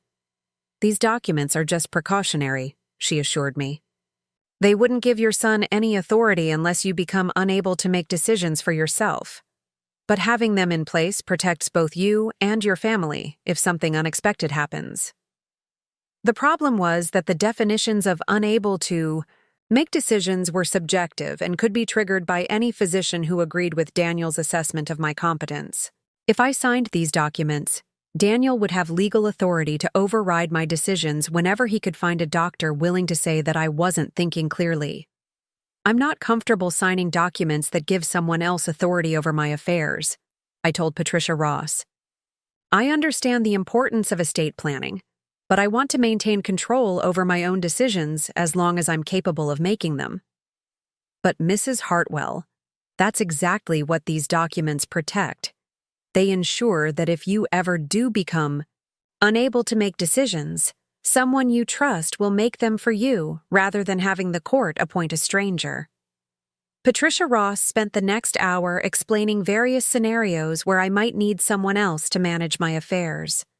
Hospitalization, medication side effects, cognitive decline, depression, or simple confusion about complex financial matters. Your son loves you and wants to protect your interests, she said with the practiced sincerity of someone who made her living by convincing elderly clients to sign away their autonomy. These documents just formalize his ability to help you when you need it most. When I continued to resist signing the papers, Patricia Ross suggested that my reluctance itself might be evidence of the judgment problems Daniel had described. Sometimes people who are beginning to experience cognitive changes become suspicious of family members who are trying to help them, she said in the tone of someone delivering a medical diagnosis. Resistance to reasonable planning can actually be a symptom of the very problems we're trying to address. The legal consultation was followed by a visit from Linda Chen, a social worker who specialized in what her business cards called family dynamics and elder care coordination. Daniel had contacted Linda after researching professional resources for families dealing with aging-related challenges. Mrs. Hartwell, your son has asked me to conduct what we call a social assessment to help your family understand your current needs and develop a plan for ensuring your safety and well-being as you age. Ms. Chen, I don't need a social assessment. I'm living independently, managing my own affairs, and I don't require intervention from anyone. I understand that's how you see your situation, Mrs. Hartwell, but sometimes families observe changes that the individual isn't aware of. Your son has shared some specific concerns about your living situation that suggest you might benefit from additional support. Linda Chen's assessment involved a comprehensive review of my daily routines, social relationships, financial management, healthcare coordination, and what she called functional capacity for independent living. She asked detailed questions about everything from grocery shopping to medication management to household maintenance, with the systematic thoroughness of someone building a case for intervention. How often do you leave the house for social activities? Do you ever feel confused about managing your medications? Have you had any difficulties with cooking, cleaning, or other household tasks? Do you ever feel unsafe living alone? Every question was designed to identify problems that would justify additional supervision or support. When I answered that, I managed all aspects of daily living without difficulty. Linda Chen's follow-up questions became increasingly specific and probing. But your son mentioned that you've had some problems with home maintenance. Can you tell me about the electrical issue in your basement and how you handled that situation? The electrical issue that Daniel had described as evidence of my incompetence had been a routine repair that I'd handled exactly as any homeowner would, by calling an electrician and scheduling the work to be completed promptly. But in Linda Chen's assessment framework, my response to a minor household problem became data about my problem-solving capacity and ability to handle unexpected challenges. Mrs. Hartwell, based on my conversation with your son and my assessment today, I do have some concerns about your current living situation, Linda Chen concluded after 2 hours of questioning. Living alone in a large house can be challenging for anyone, but particularly for someone who's dealing with the emotional stress of recent widowhood and the normal aging process. What specific concerns do you have? Well, there seem to be some issues with home maintenance, some social isolation, and what your son describes as increasing forgetfulness and confusion about financial matters. Individually, these might not be serious problems, but when we see them occurring together, they can indicate that someone might benefit from a more supportive living environment. Issues with home maintenance, social isolation, forgetfulness and confusion about financial matters. Linda Chen had transformed Daniel's manufactured concerns into professional language that made them sound like objective observations rather than manipulative fabrications. What kind of supportive living environment are you recommending? I think the ideal solution would be a living situation that provides security and family support while allowing you to maintain as much independence as possible. Your son has mentioned the possibility of converting space in his home so you could live with family while having your own private area. The attic. Linda Chen was recommending the attic, though she was calling it converted space and private area to make it sound more appealing than storage space above my son's garage. But perhaps the most devastating escalation came when Daniel began using my grandchildren as sources of information about my supposedly declining mental state and concerning behavior patterns. Madison and Mackenzie, who were now 16 and had always been perceptive teenagers, suddenly began receiving detailed instructions from their parents about observing and reporting on their grandmother's behavior during family visits. Girls, we need you to pay attention to Grandma during Sunday dinners. I overheard Jennifer telling them before one family gathering. Notice if she seems confused about things, forgets what we talked about, or says anything that doesn't make sense. We're worried about her, and we need to understand what's really going on. The twins, who had always related to me as their sharp, funny grandmother who remembered every detail of their lives and gave the best advice about everything from school problems to boy troubles, suddenly began treating me like a science experiment they were supposed to monitor. "Grandma, do you remember what we talked about last week about my chemistry project?" Madison would ask with the careful attention of someone testing my memory rather than continuing a conversation.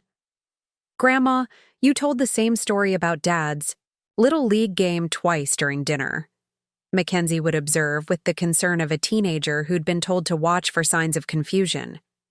Our easy, natural relationship gradually became stilted and artificial, as if they were visiting a patient rather than spending time with their grandmother. Every interaction was filtered through their parents' concerns about my mental competence and emotional stability. But the most manipulative aspect of involving the twins was the way Daniel used their observations as evidence that even my grandchildren could see that I was declining. "Mom, Madison, and Mackenzie are worried about you," Daniel said during one particularly aggressive conversation about my living situation. "They've noticed that you seem confused sometimes, that you repeat yourself, that you don't seem as sharp as you used to be. When your own grandchildren can see that something's wrong, don't you think it's time to admit that you might need help?" The final phase of Daniel's escalation involved what he called safety interventions that were actually attempts to create evidence that I couldn't handle basic life responsibilities without constant supervision. He began showing up unannounced at my house with contractors, repairmen, and service providers who were supposedly addressing urgent safety issues that required immediate attention. "Mom, I've brought Miguel Rodriguez to look at your front steps," Daniel announced one morning, arriving with a contractor I'd never met. "There are some loose boards that could be dangerous, and I don't want you to risk falling." The front steps that Miguel Rodriguez was supposedly there to repair were the same steps I'd been using safely for 32 years. They were solid, well-maintained, and showed no signs of dangerous wear or damage. But Miguel had been hired to find problems, and he dutifully identified several safety concerns that required immediate attention. "Mrs. Hartwell, these steps need to be completely rebuilt," Miguel announced after a 15-minute inspection. "The support structure is compromised, and someone could get seriously hurt if we don't address this right away. The cost for rebuilding steps that didn't need rebuilding, $3,200. "Mom, I know it's expensive, but you can't put a price on safety," Daniel said when I protested that the work seemed unnecessary. "What if you fell and broke your hip because we didn't take care of this problem?" When I said I wanted to get a second opinion from a contractor I knew and trusted, Daniel made it clear that delay wasn't an option. "Mom, we can't wait for you to research other options. Miguel is here now. He's identified a serious safety hazard, and we need to take care of it immediately. Every day we wait is another day you're at risk." The work was completed before I could arrange for another contractor to assess whether it was actually necessary, and the $3,200 bill was just the beginning of a series of urgent safety improvements that began draining my liquid cash while creating a documented history of expensive emergency repairs that supported Daniel's argument that maintaining my house was becoming financially unsustainable. Over the following months, there were emergency repairs to my driveway, my roof, my heating system, and my plumbing. Each crisis was presented as a safety issue that couldn't wait for competitive bidding or careful consideration. Each expense was accompanied by reminders that these kinds of unexpected costs were exactly why elderly homeowners should consider moving to maintenance-free living situations. "Mom, when you're living with family, you won't have to worry about these constant repair bills," Jennifer said after the fourth emergency repair invoice arrived. "The stress of maintaining this big house is clearly becoming too much for you to handle." But perhaps the most insidious escalation was the way Daniel began involving my neighbors in his campaign, by positioning himself as the responsible son who was trying to protect the neighborhood from the problems created by an elderly resident who couldn't properly maintain her property, Mrs. Patterson, who lived across the street and had been a friend for over 20 years, began receiving visits from Daniel where he expressed concerns about my ability to keep up with yard work and property maintenance. Mrs. Patterson, I hope you'll let me know if you notice any problems with Mom's house or yard, Daniel said during one of these conversations that I learned about later. She's having trouble keeping up with everything, and I want to make sure her property issues don't affect the neighborhood. Property issues that affect the neighborhood.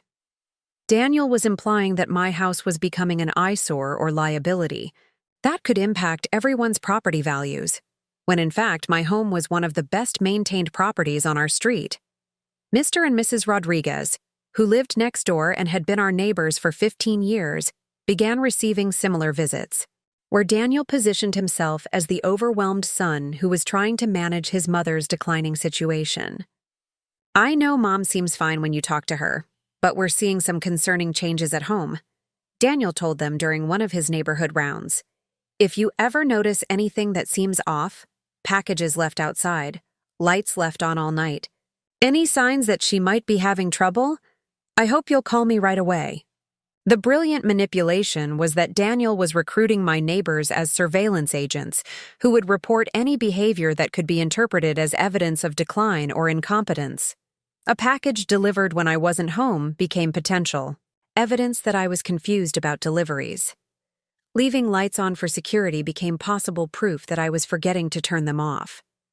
By the time Daniel staged his final intervention, the Sunday dinner where he presented his attic proposal, and made it clear that my independence was no longer negotiable, he had successfully created an comprehensive ecosystem of professional validation, family consensus, legal documentation, and neighborhood surveillance that made his decisions about my living situation seem not only reasonable, but inevitable. On paper, his case was overwhelming. Multiple professionals had raised concerns about my cognitive function and safety. Legal experts had recommended protective documents. Social workers had identified risks in my current living situation. Healthcare providers had noted potential problems. Even my own grandchildren had observed concerning changes. Emergency repairs had demonstrated that maintaining my house was becoming financially unsustainable. Neighbors were being asked to monitor my behavior for signs of trouble. The reality that a competent, financially successful, emotionally stable woman was being systematically destroyed by a son who needed to control her in order to feel important was buried under an avalanche of official documentation and professional opinions that made my protests sound like exactly what they'd been designed to sound like. The confused objections of someone who lacked insight into her own decline. But Daniel had made one crucial mistake in his escalation campaign.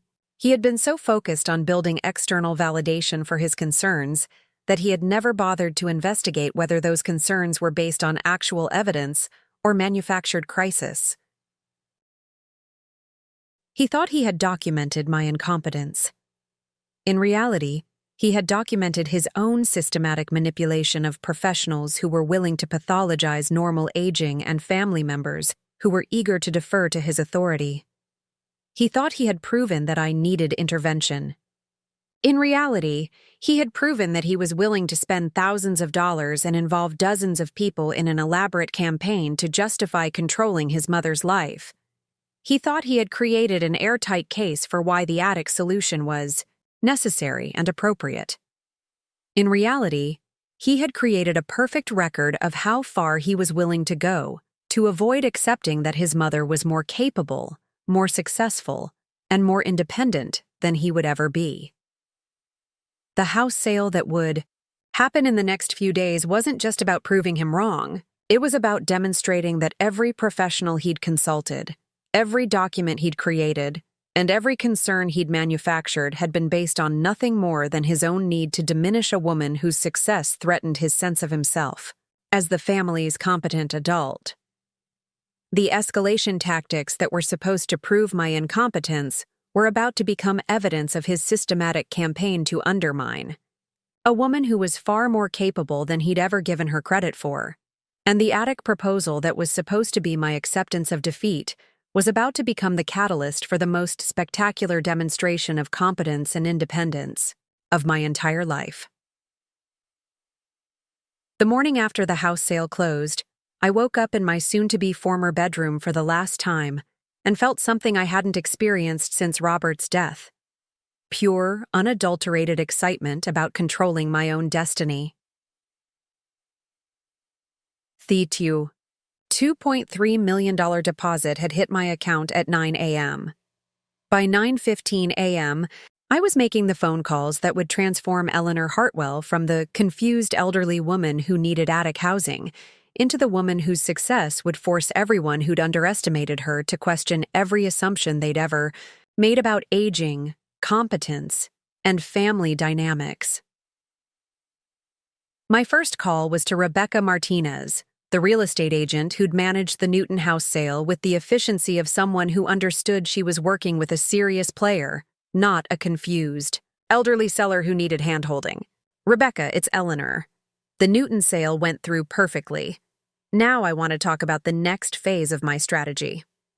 Eleanor, congratulations. What did you have in mind? I want to purchase 2 more investment properties in the next 6 months. I have $1.8 million in liquid capital from the house sale, plus the Martha's Vineyard property is already secured.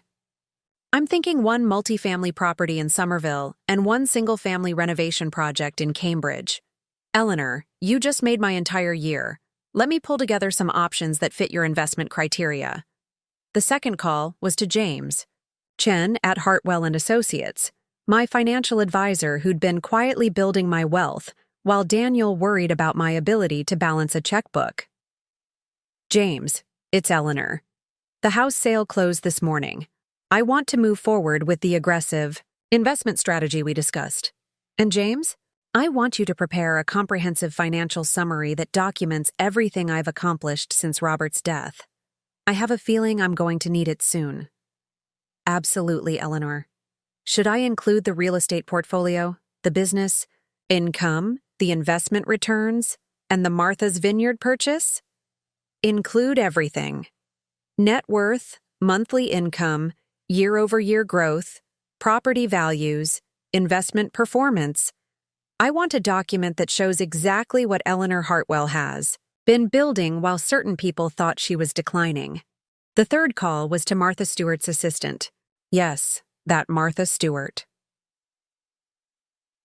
3 months earlier, I'd been featured in a small article in Boston Magazine about hidden real estate gems in Cambridge. The piece had mentioned my Victorian duplex renovation and included quotes from my tenants about the quality of the finished apartments. Apparently, someone on Martha's team had seen the article and reached out about featuring my property work on her lifestyle show. At the time, I'd politely declined because I wasn't ready for that level of public attention while Daniel was actively trying to undermine my credibility. But now I was ready to show the world exactly what Eleanor Hartwell was capable of. This is Eleanor Hartwell. I'm calling about the property renovation feature that Martha's team inquired about earlier this year. Is that opportunity still available? Within 2 hours, I had a preliminary filming schedule for a segment about innovative small space living and property investment strategies for active seniors. The show would feature my Cambridge duplex, discuss my investment philosophy, and position me as an expert on post-retirement wealth building through real estate. The irony was exquisite. While Daniel was consulting geriatric psychiatrists about my supposed cognitive decline, Martha Stewart's producers were interested in my expertise about complex investment strategies. But the fourth call was the one that would change everything. Daniel thought he knew about his mother's financial situation and professional reputation. This is Eleanor Hartwell calling for David Chen at the Boston Globe real estate section. David Chen was a business journalist who'd been following the Boston real estate market for 15 years. I'd met him at several investment seminars, and he'd occasionally quoted me in articles about market trends and renovation strategies. More importantly, he understood that Eleanor Hartwell was a legitimate real estate professional, not a confused elderly woman playing with property. David, I have a story for you that's going to be unlike anything you've covered before. Eleanor, what do you have in mind? I want to document what happens when adult children systematically underestimate their elderly parents' capabilities and financial resources. I've just sold my family home for $2.3 million while my son was trying to convince me to live in his attic because he thought the house might be worth $900,000 if we were lucky. That's quite a gap. What's the broader story here? The broader story is about ageism within families, the way competent elderly women get dismissed and controlled by children who can't see past their own assumptions about aging. But more importantly, it's about what happens when those elderly women have been quietly building wealth and expertise while their families thought they were declining. How wealthy are we talking about? $8.3 million net worth, $2,300 monthly passive income from rental properties, and a track record of real estate investments that have outperformed the market by double digits over the past 3 years. The silence on the other end of the phone lasted nearly 30 seconds. Eleanor, this is a front-page story. When can we start?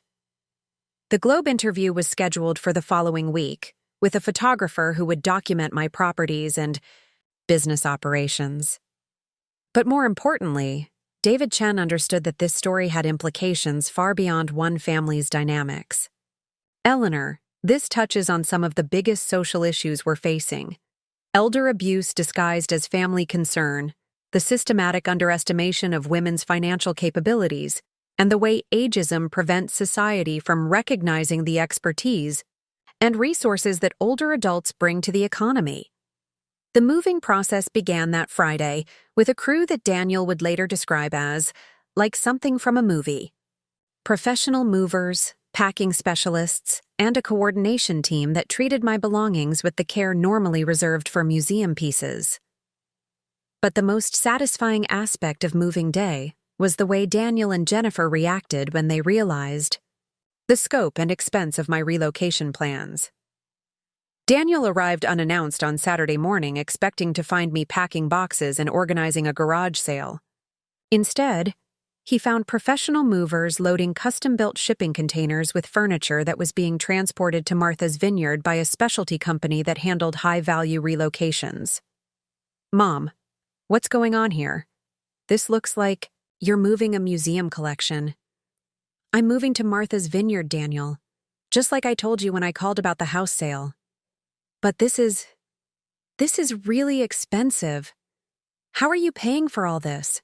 The same way I've been paying for everything since your father died, with my own money from my own successful investments and business operations.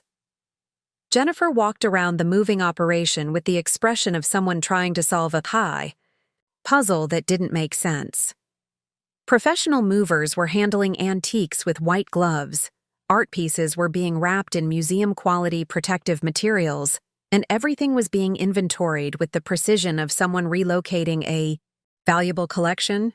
Eleanor, this level of moving service must cost a fortune, Jennifer said with the tone of someone who'd never hired anything more expensive than a local moving company with a truck. It costs exactly what it's supposed to cost when you're relocating, valuable belongings, and you want them handled properly. But the real moment of truth came when Daniel saw the moving truck from Peterson Fine Arts Transportation, a company that specialized in relocating high-value collections for museums, galleries, and wealthy collectors. Mom, why would you hire art movers? We don't have anything that valuable. Daniel, apparently you don't know what we have, but I do. The conversation that followed was unlike any family discussion we'd ever had. For the first time in 2 years, Daniel was asking questions instead of making pronouncements about my capabilities and limitations. Mom, I need to understand what's happening here. This house sold for way more than we expected. You're moving to Martha's Vineyard. You're hiring expensive professional services. Where is all this money coming from? It's coming from the real estate business I've been building for the past 3 years. The investment portfolio I've been managing since your father's death. And the wealth your father and I accumulated over 43 years of marriage. What real estate business? What investment portfolio? You never mentioned any business or investments. I never mentioned them because you never asked about my actual activities. You were too busy consulting psychiatrists about my supposed cognitive decline to notice that I was building a property empire. A property empire? Mom, what are you talking about? That's when I decided to show him exactly what his mother had been accomplishing while he was worrying about her competence. I pulled out the financial summary that James Chen had prepared, a comprehensive document that detailed every aspect of my wealth building since Robert's death, including property acquisitions, renovation projects, rental income, investment returns, and net worth calculations. Daniel, this is what your mother has been doing while you thought she needed attic housing. The summary was devastating in its thoroughness. Property portfolio, Somerville 3-family, purchased $485K, renovated $65K, current value $850K, monthly net income $4,300, Cambridge duplex, purchased $890K, renovated $180K, current value 1.6 meters, monthly net income $6,800, Porter Square 4-unit, purchased 1.2 manors, renovated $240K, current value 1.9 manors, monthly net income $19,200, Martha's Vineyard waterfront, purchased 1.8 manors, cash financial performance, total real estate portfolio value $515 million, monthly passive income $2,300, annual gross income $287,000, 3-year return on investment 34% average annual growth, liquid assets $1.2 million plus $2.3 million from Newton House sale net worth $835 million. Daniel stared at the document for nearly 5 minutes without speaking. When he finally looked up, his face was pale, and his voice was barely above a whisper. Mom, this says you're worth over $8 million. That's correct. And you're generating over $20,000 a month in rental income. That's also correct. But we thought you were struggling financially. We thought you needed help managing your money. You thought I was struggling because you never bothered to learn about my actual financial situation. You assumed I was incompetent because it made you feel important to think you were managing my decline. Jennifer had been reading over Daniel's shoulder, and her reaction was even more dramatic than his. Eleanor, this document shows you've been buying and renovating properties while we thought you were having trouble maintaining your own house. I wasn't having trouble maintaining my house, Jennifer. I was strategically preparing to sell it at maximum value while building wealth through real estate investments that you knew nothing about. But the emergency repairs, the safety issues, the problems with maintenance were manufactured crises that Daniel created to justify his intervention in my life. Every emergency repair was unnecessary work that I paid for to avoid conflict while I planned my exit strategy. The confrontation continued for another hour, with Daniel and Jennifer alternating between shock, disbelief, and what seemed suspiciously like resentment that I had turned out to be far more successful than they'd ever imagined. Mom, if you had all this money, why didn't you tell us? Why did you let us worry about your finances? I let you worry because you never asked about my actual situation. You assumed I was struggling, and when I tried to explain that I was managing fine, you interpreted my independence as confusion. But we were just trying to help. You were trying to control. There's a difference, Daniel. The Boston Globe article was published 3 weeks later with the headline, "The $8 million Secret: How One Newton Woman Built a Real Estate Empire While Her Family Planned Her Decline." The piece was a masterwork of investigative journalism that documented not just my financial success, but the systematic campaign Daniel had waged to undermine my credibility and autonomy. David Chen had interviewed the professionals Daniel had consulted, the contractors who'd performed unnecessary work, and the neighbors who'd been recruited to monitor my behavior. But perhaps most damaging to Daniel's reputation was the way the article framed his actions within the broader context of elder abuse and financial manipulation, disguised as family concern. Eleanor Hartwell's story raises troubling questions about how families can systematically undermine competent elderly relatives through manufactured crises, unnecessary professional consultations, and the pathologizing of normal aging behaviors.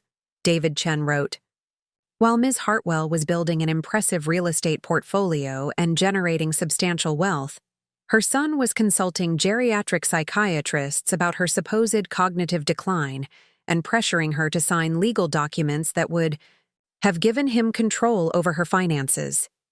The article included photographs of my properties, documentation of my investment returns, and quotes from my tenants and professional associates who described me as one of the most competent and knowledgeable property investors they'd worked with." But the real impact came from the sidebar story that documented the cost of Daniel's intervention campaign.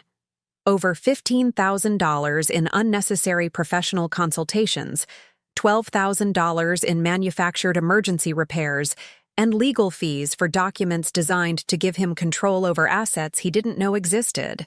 The irony, David Chen concluded, is that Daniel Hartwell spent nearly $30,000 trying to prove that his mother was incompetent to manage money, while Eleanor Hartwell was generating over $240,000 in annual income from real estate investments he knew nothing about. The Globe article was picked up by national news outlets within 48 hours. By the end of the week, I was receiving interview requests from NPR, CNN, and 60 Minutes. The story had touched a nerve about elder abuse, family dynamics, and the systematic underestimation of older women's capabilities. But the most satisfying response came from other elderly women who wrote to tell me that my story had inspired them to resist family members who were trying to control their lives and resources. "Eleanor, your story made me realize that my daughter's concerns about my financial confusion were really about her desire to access my inheritance while I'm still alive," wrote a 73-year-old woman from Seattle. "I've started my own investment account and hired a financial advisor who treats me like the competent adult I am. Reading about your real estate success convinced me to start the business I've been planning for years," wrote a 68-year-old woman from Phoenix. "If you can build an empire while your family thinks you're declining, I can certainly open the consulting practice I've been putting off." The Martha Stewart Show aired 6 weeks after the Globe article, featuring a segment called Ageless Ambition: Building Wealth After 70. The show documented my property renovation strategies, my investment philosophy, and my advice for other seniors who wanted to build wealth rather than simply manage decline. Eleanor Hartwell proves that 70 is not the end of your productive years. It's the beginning of your freedom to pursue excellence without seeking anyone's permission, Martha Stewart said during the introduction. Her story challenges every assumption we make about aging, competence, and what's possible when you refuse to accept other people's limitations on your potential.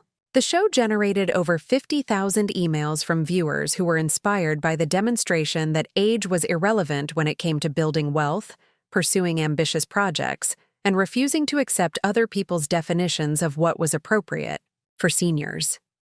But perhaps the most gratifying recognition came 6 months later, when I was invited to speak at the Harvard Business School about entrepreneurship and wealth building in later life.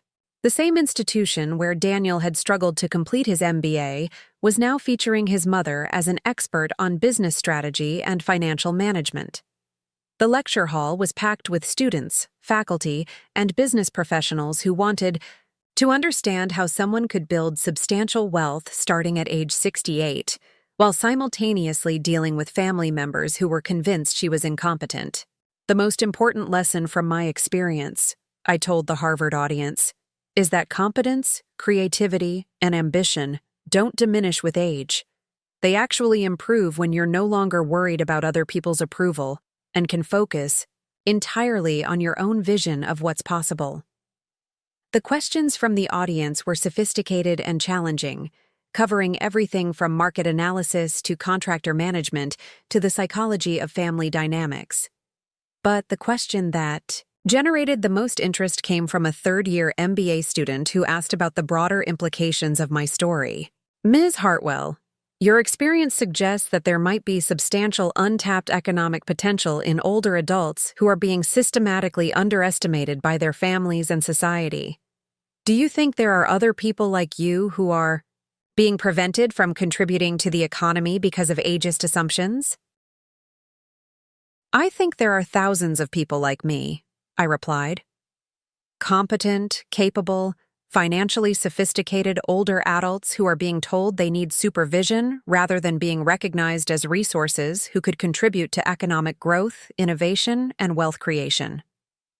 The Harvard lecture was recorded and posted online, generating over 200,000 views in the first month. More importantly, it established me as a thought leader on issues related to aging, entrepreneurship, and the economic potential of older adults. But the most personally satisfying vindication came exactly 1 year after Daniel's attic proposal, when Madison and Mackenzie asked if they could spend the summer with me at Martha's Vineyard. "Grandma, we want to learn about real estate investing," Madison said during the call. "Mom and Dad told us you've been really successful with property, investments, and we want to understand how you built your business." "We've been reading about your story online," Mackenzie added. "We think it's really cool that you proved everyone wrong about what grandmothers are supposed to be capable of." That summer, I taught my granddaughters about market analysis, property evaluation, renovation planning, and financial management. They helped me research potential investments, accompanied me to property showings, and learned to calculate return on investment, cash flow analysis, and market timing strategies.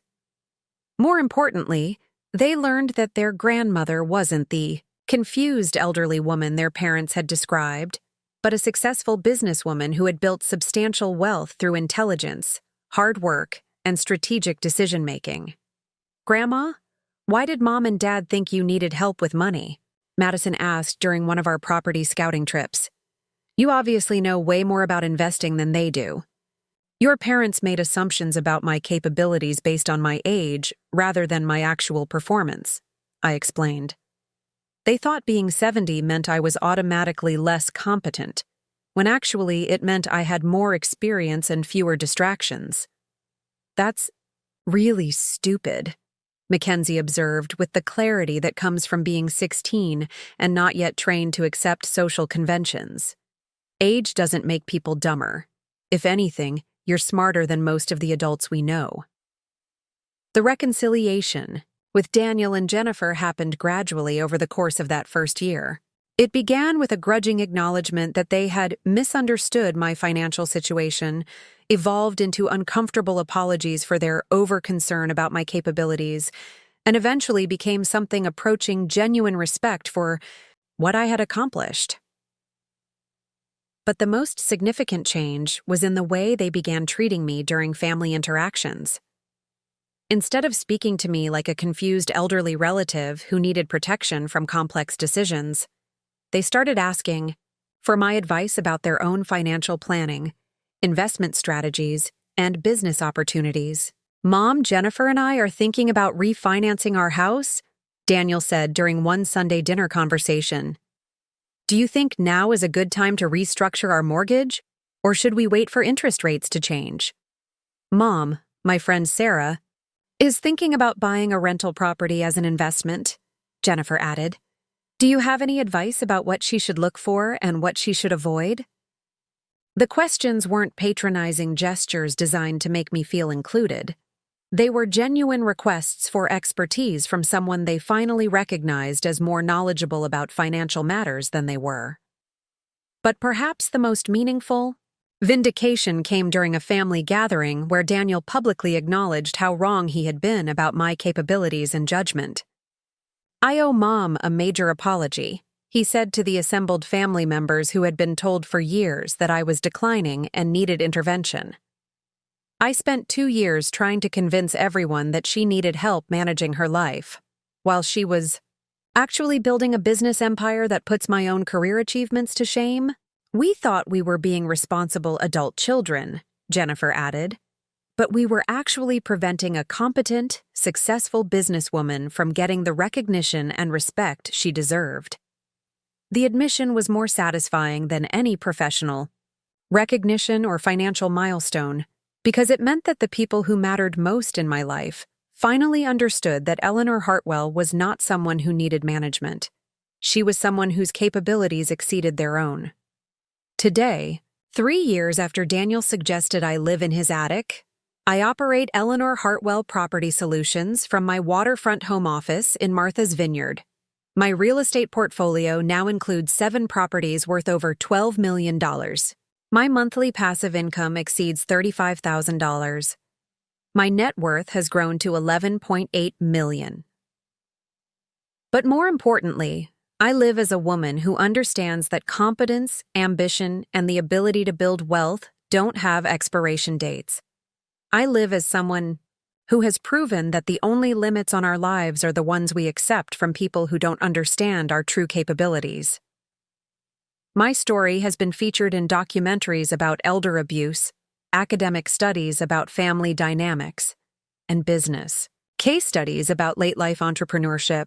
I speak regularly at conferences about aging, women's financial empowerment, and the economic potential of older adults. But the most rewarding aspect of my vindication is the hundreds of letters I receive from other elderly women who have been inspired to resist family members trying to control their lives and pursue their own visions of what's possible after 70. Eleanor, your story gave me the courage to leave my daughter's house and start my own business, wrote a 74-year-old woman. From Denver, I'm now running a successful consulting practice and proving that my daughter's concerns about my declining capabilities were really about her need to feel important. Reading about your real estate success inspired me to pursue the art career I put on hold when I became a mother 45 years ago, wrote a 71-year-old woman from Portland. I've had 3 gallery shows this year and sold more paintings than I ever imagined possible. The woman Daniel wanted to relegate to attic housing became the woman whose success challenged every assumption about aging, competence, and what's possible when you refuse to accept other people's definitions of your potential. The living situation he thought was appropriate for someone my age became the catalyst for building wealth that exceeded his wildest imagination. The intervention he staged to solve my problems became the foundation for proving that the only problem was his inability to recognize his mother's actual capabilities. At 73 years old, I continue to acquire properties, build wealth, and pursue projects that demonstrate what's possible when you have the resources, experience, and freedom to create exactly the life you want without seeking anyone's permission. The attic he offered as charity became the foundation for my empire. The underestimation he meant as protection became the motivation for my greatest achievements, and the family dynamics he thought he controlled became the catalyst for proving that Eleanor Hartwell was never someone who needed management. She was someone whose success would inspire thousands of others to reject artificial limitations and pursue excellence at any age. The reckoning was complete, spectacular, and absolutely magnificent. And it proved that the most expensive mistake of Daniel's life was assuming that his 70-year-old mother was someone who needed his supervision rather than someone whose capabilities would ultimately surpass his own, in every measurable way. That lesson has made all the difference, not just for our family, but for every person who has learned from my story that age is just a number when you refuse to accept other people's limitations on your potential. Up next, you've got 2 more standout stories right on your screen. If this one hit the mark, you won't want to pass these up. Just click and check them out. And don't forget to subscribe and turn on the notification bell so you don't miss any upload from us.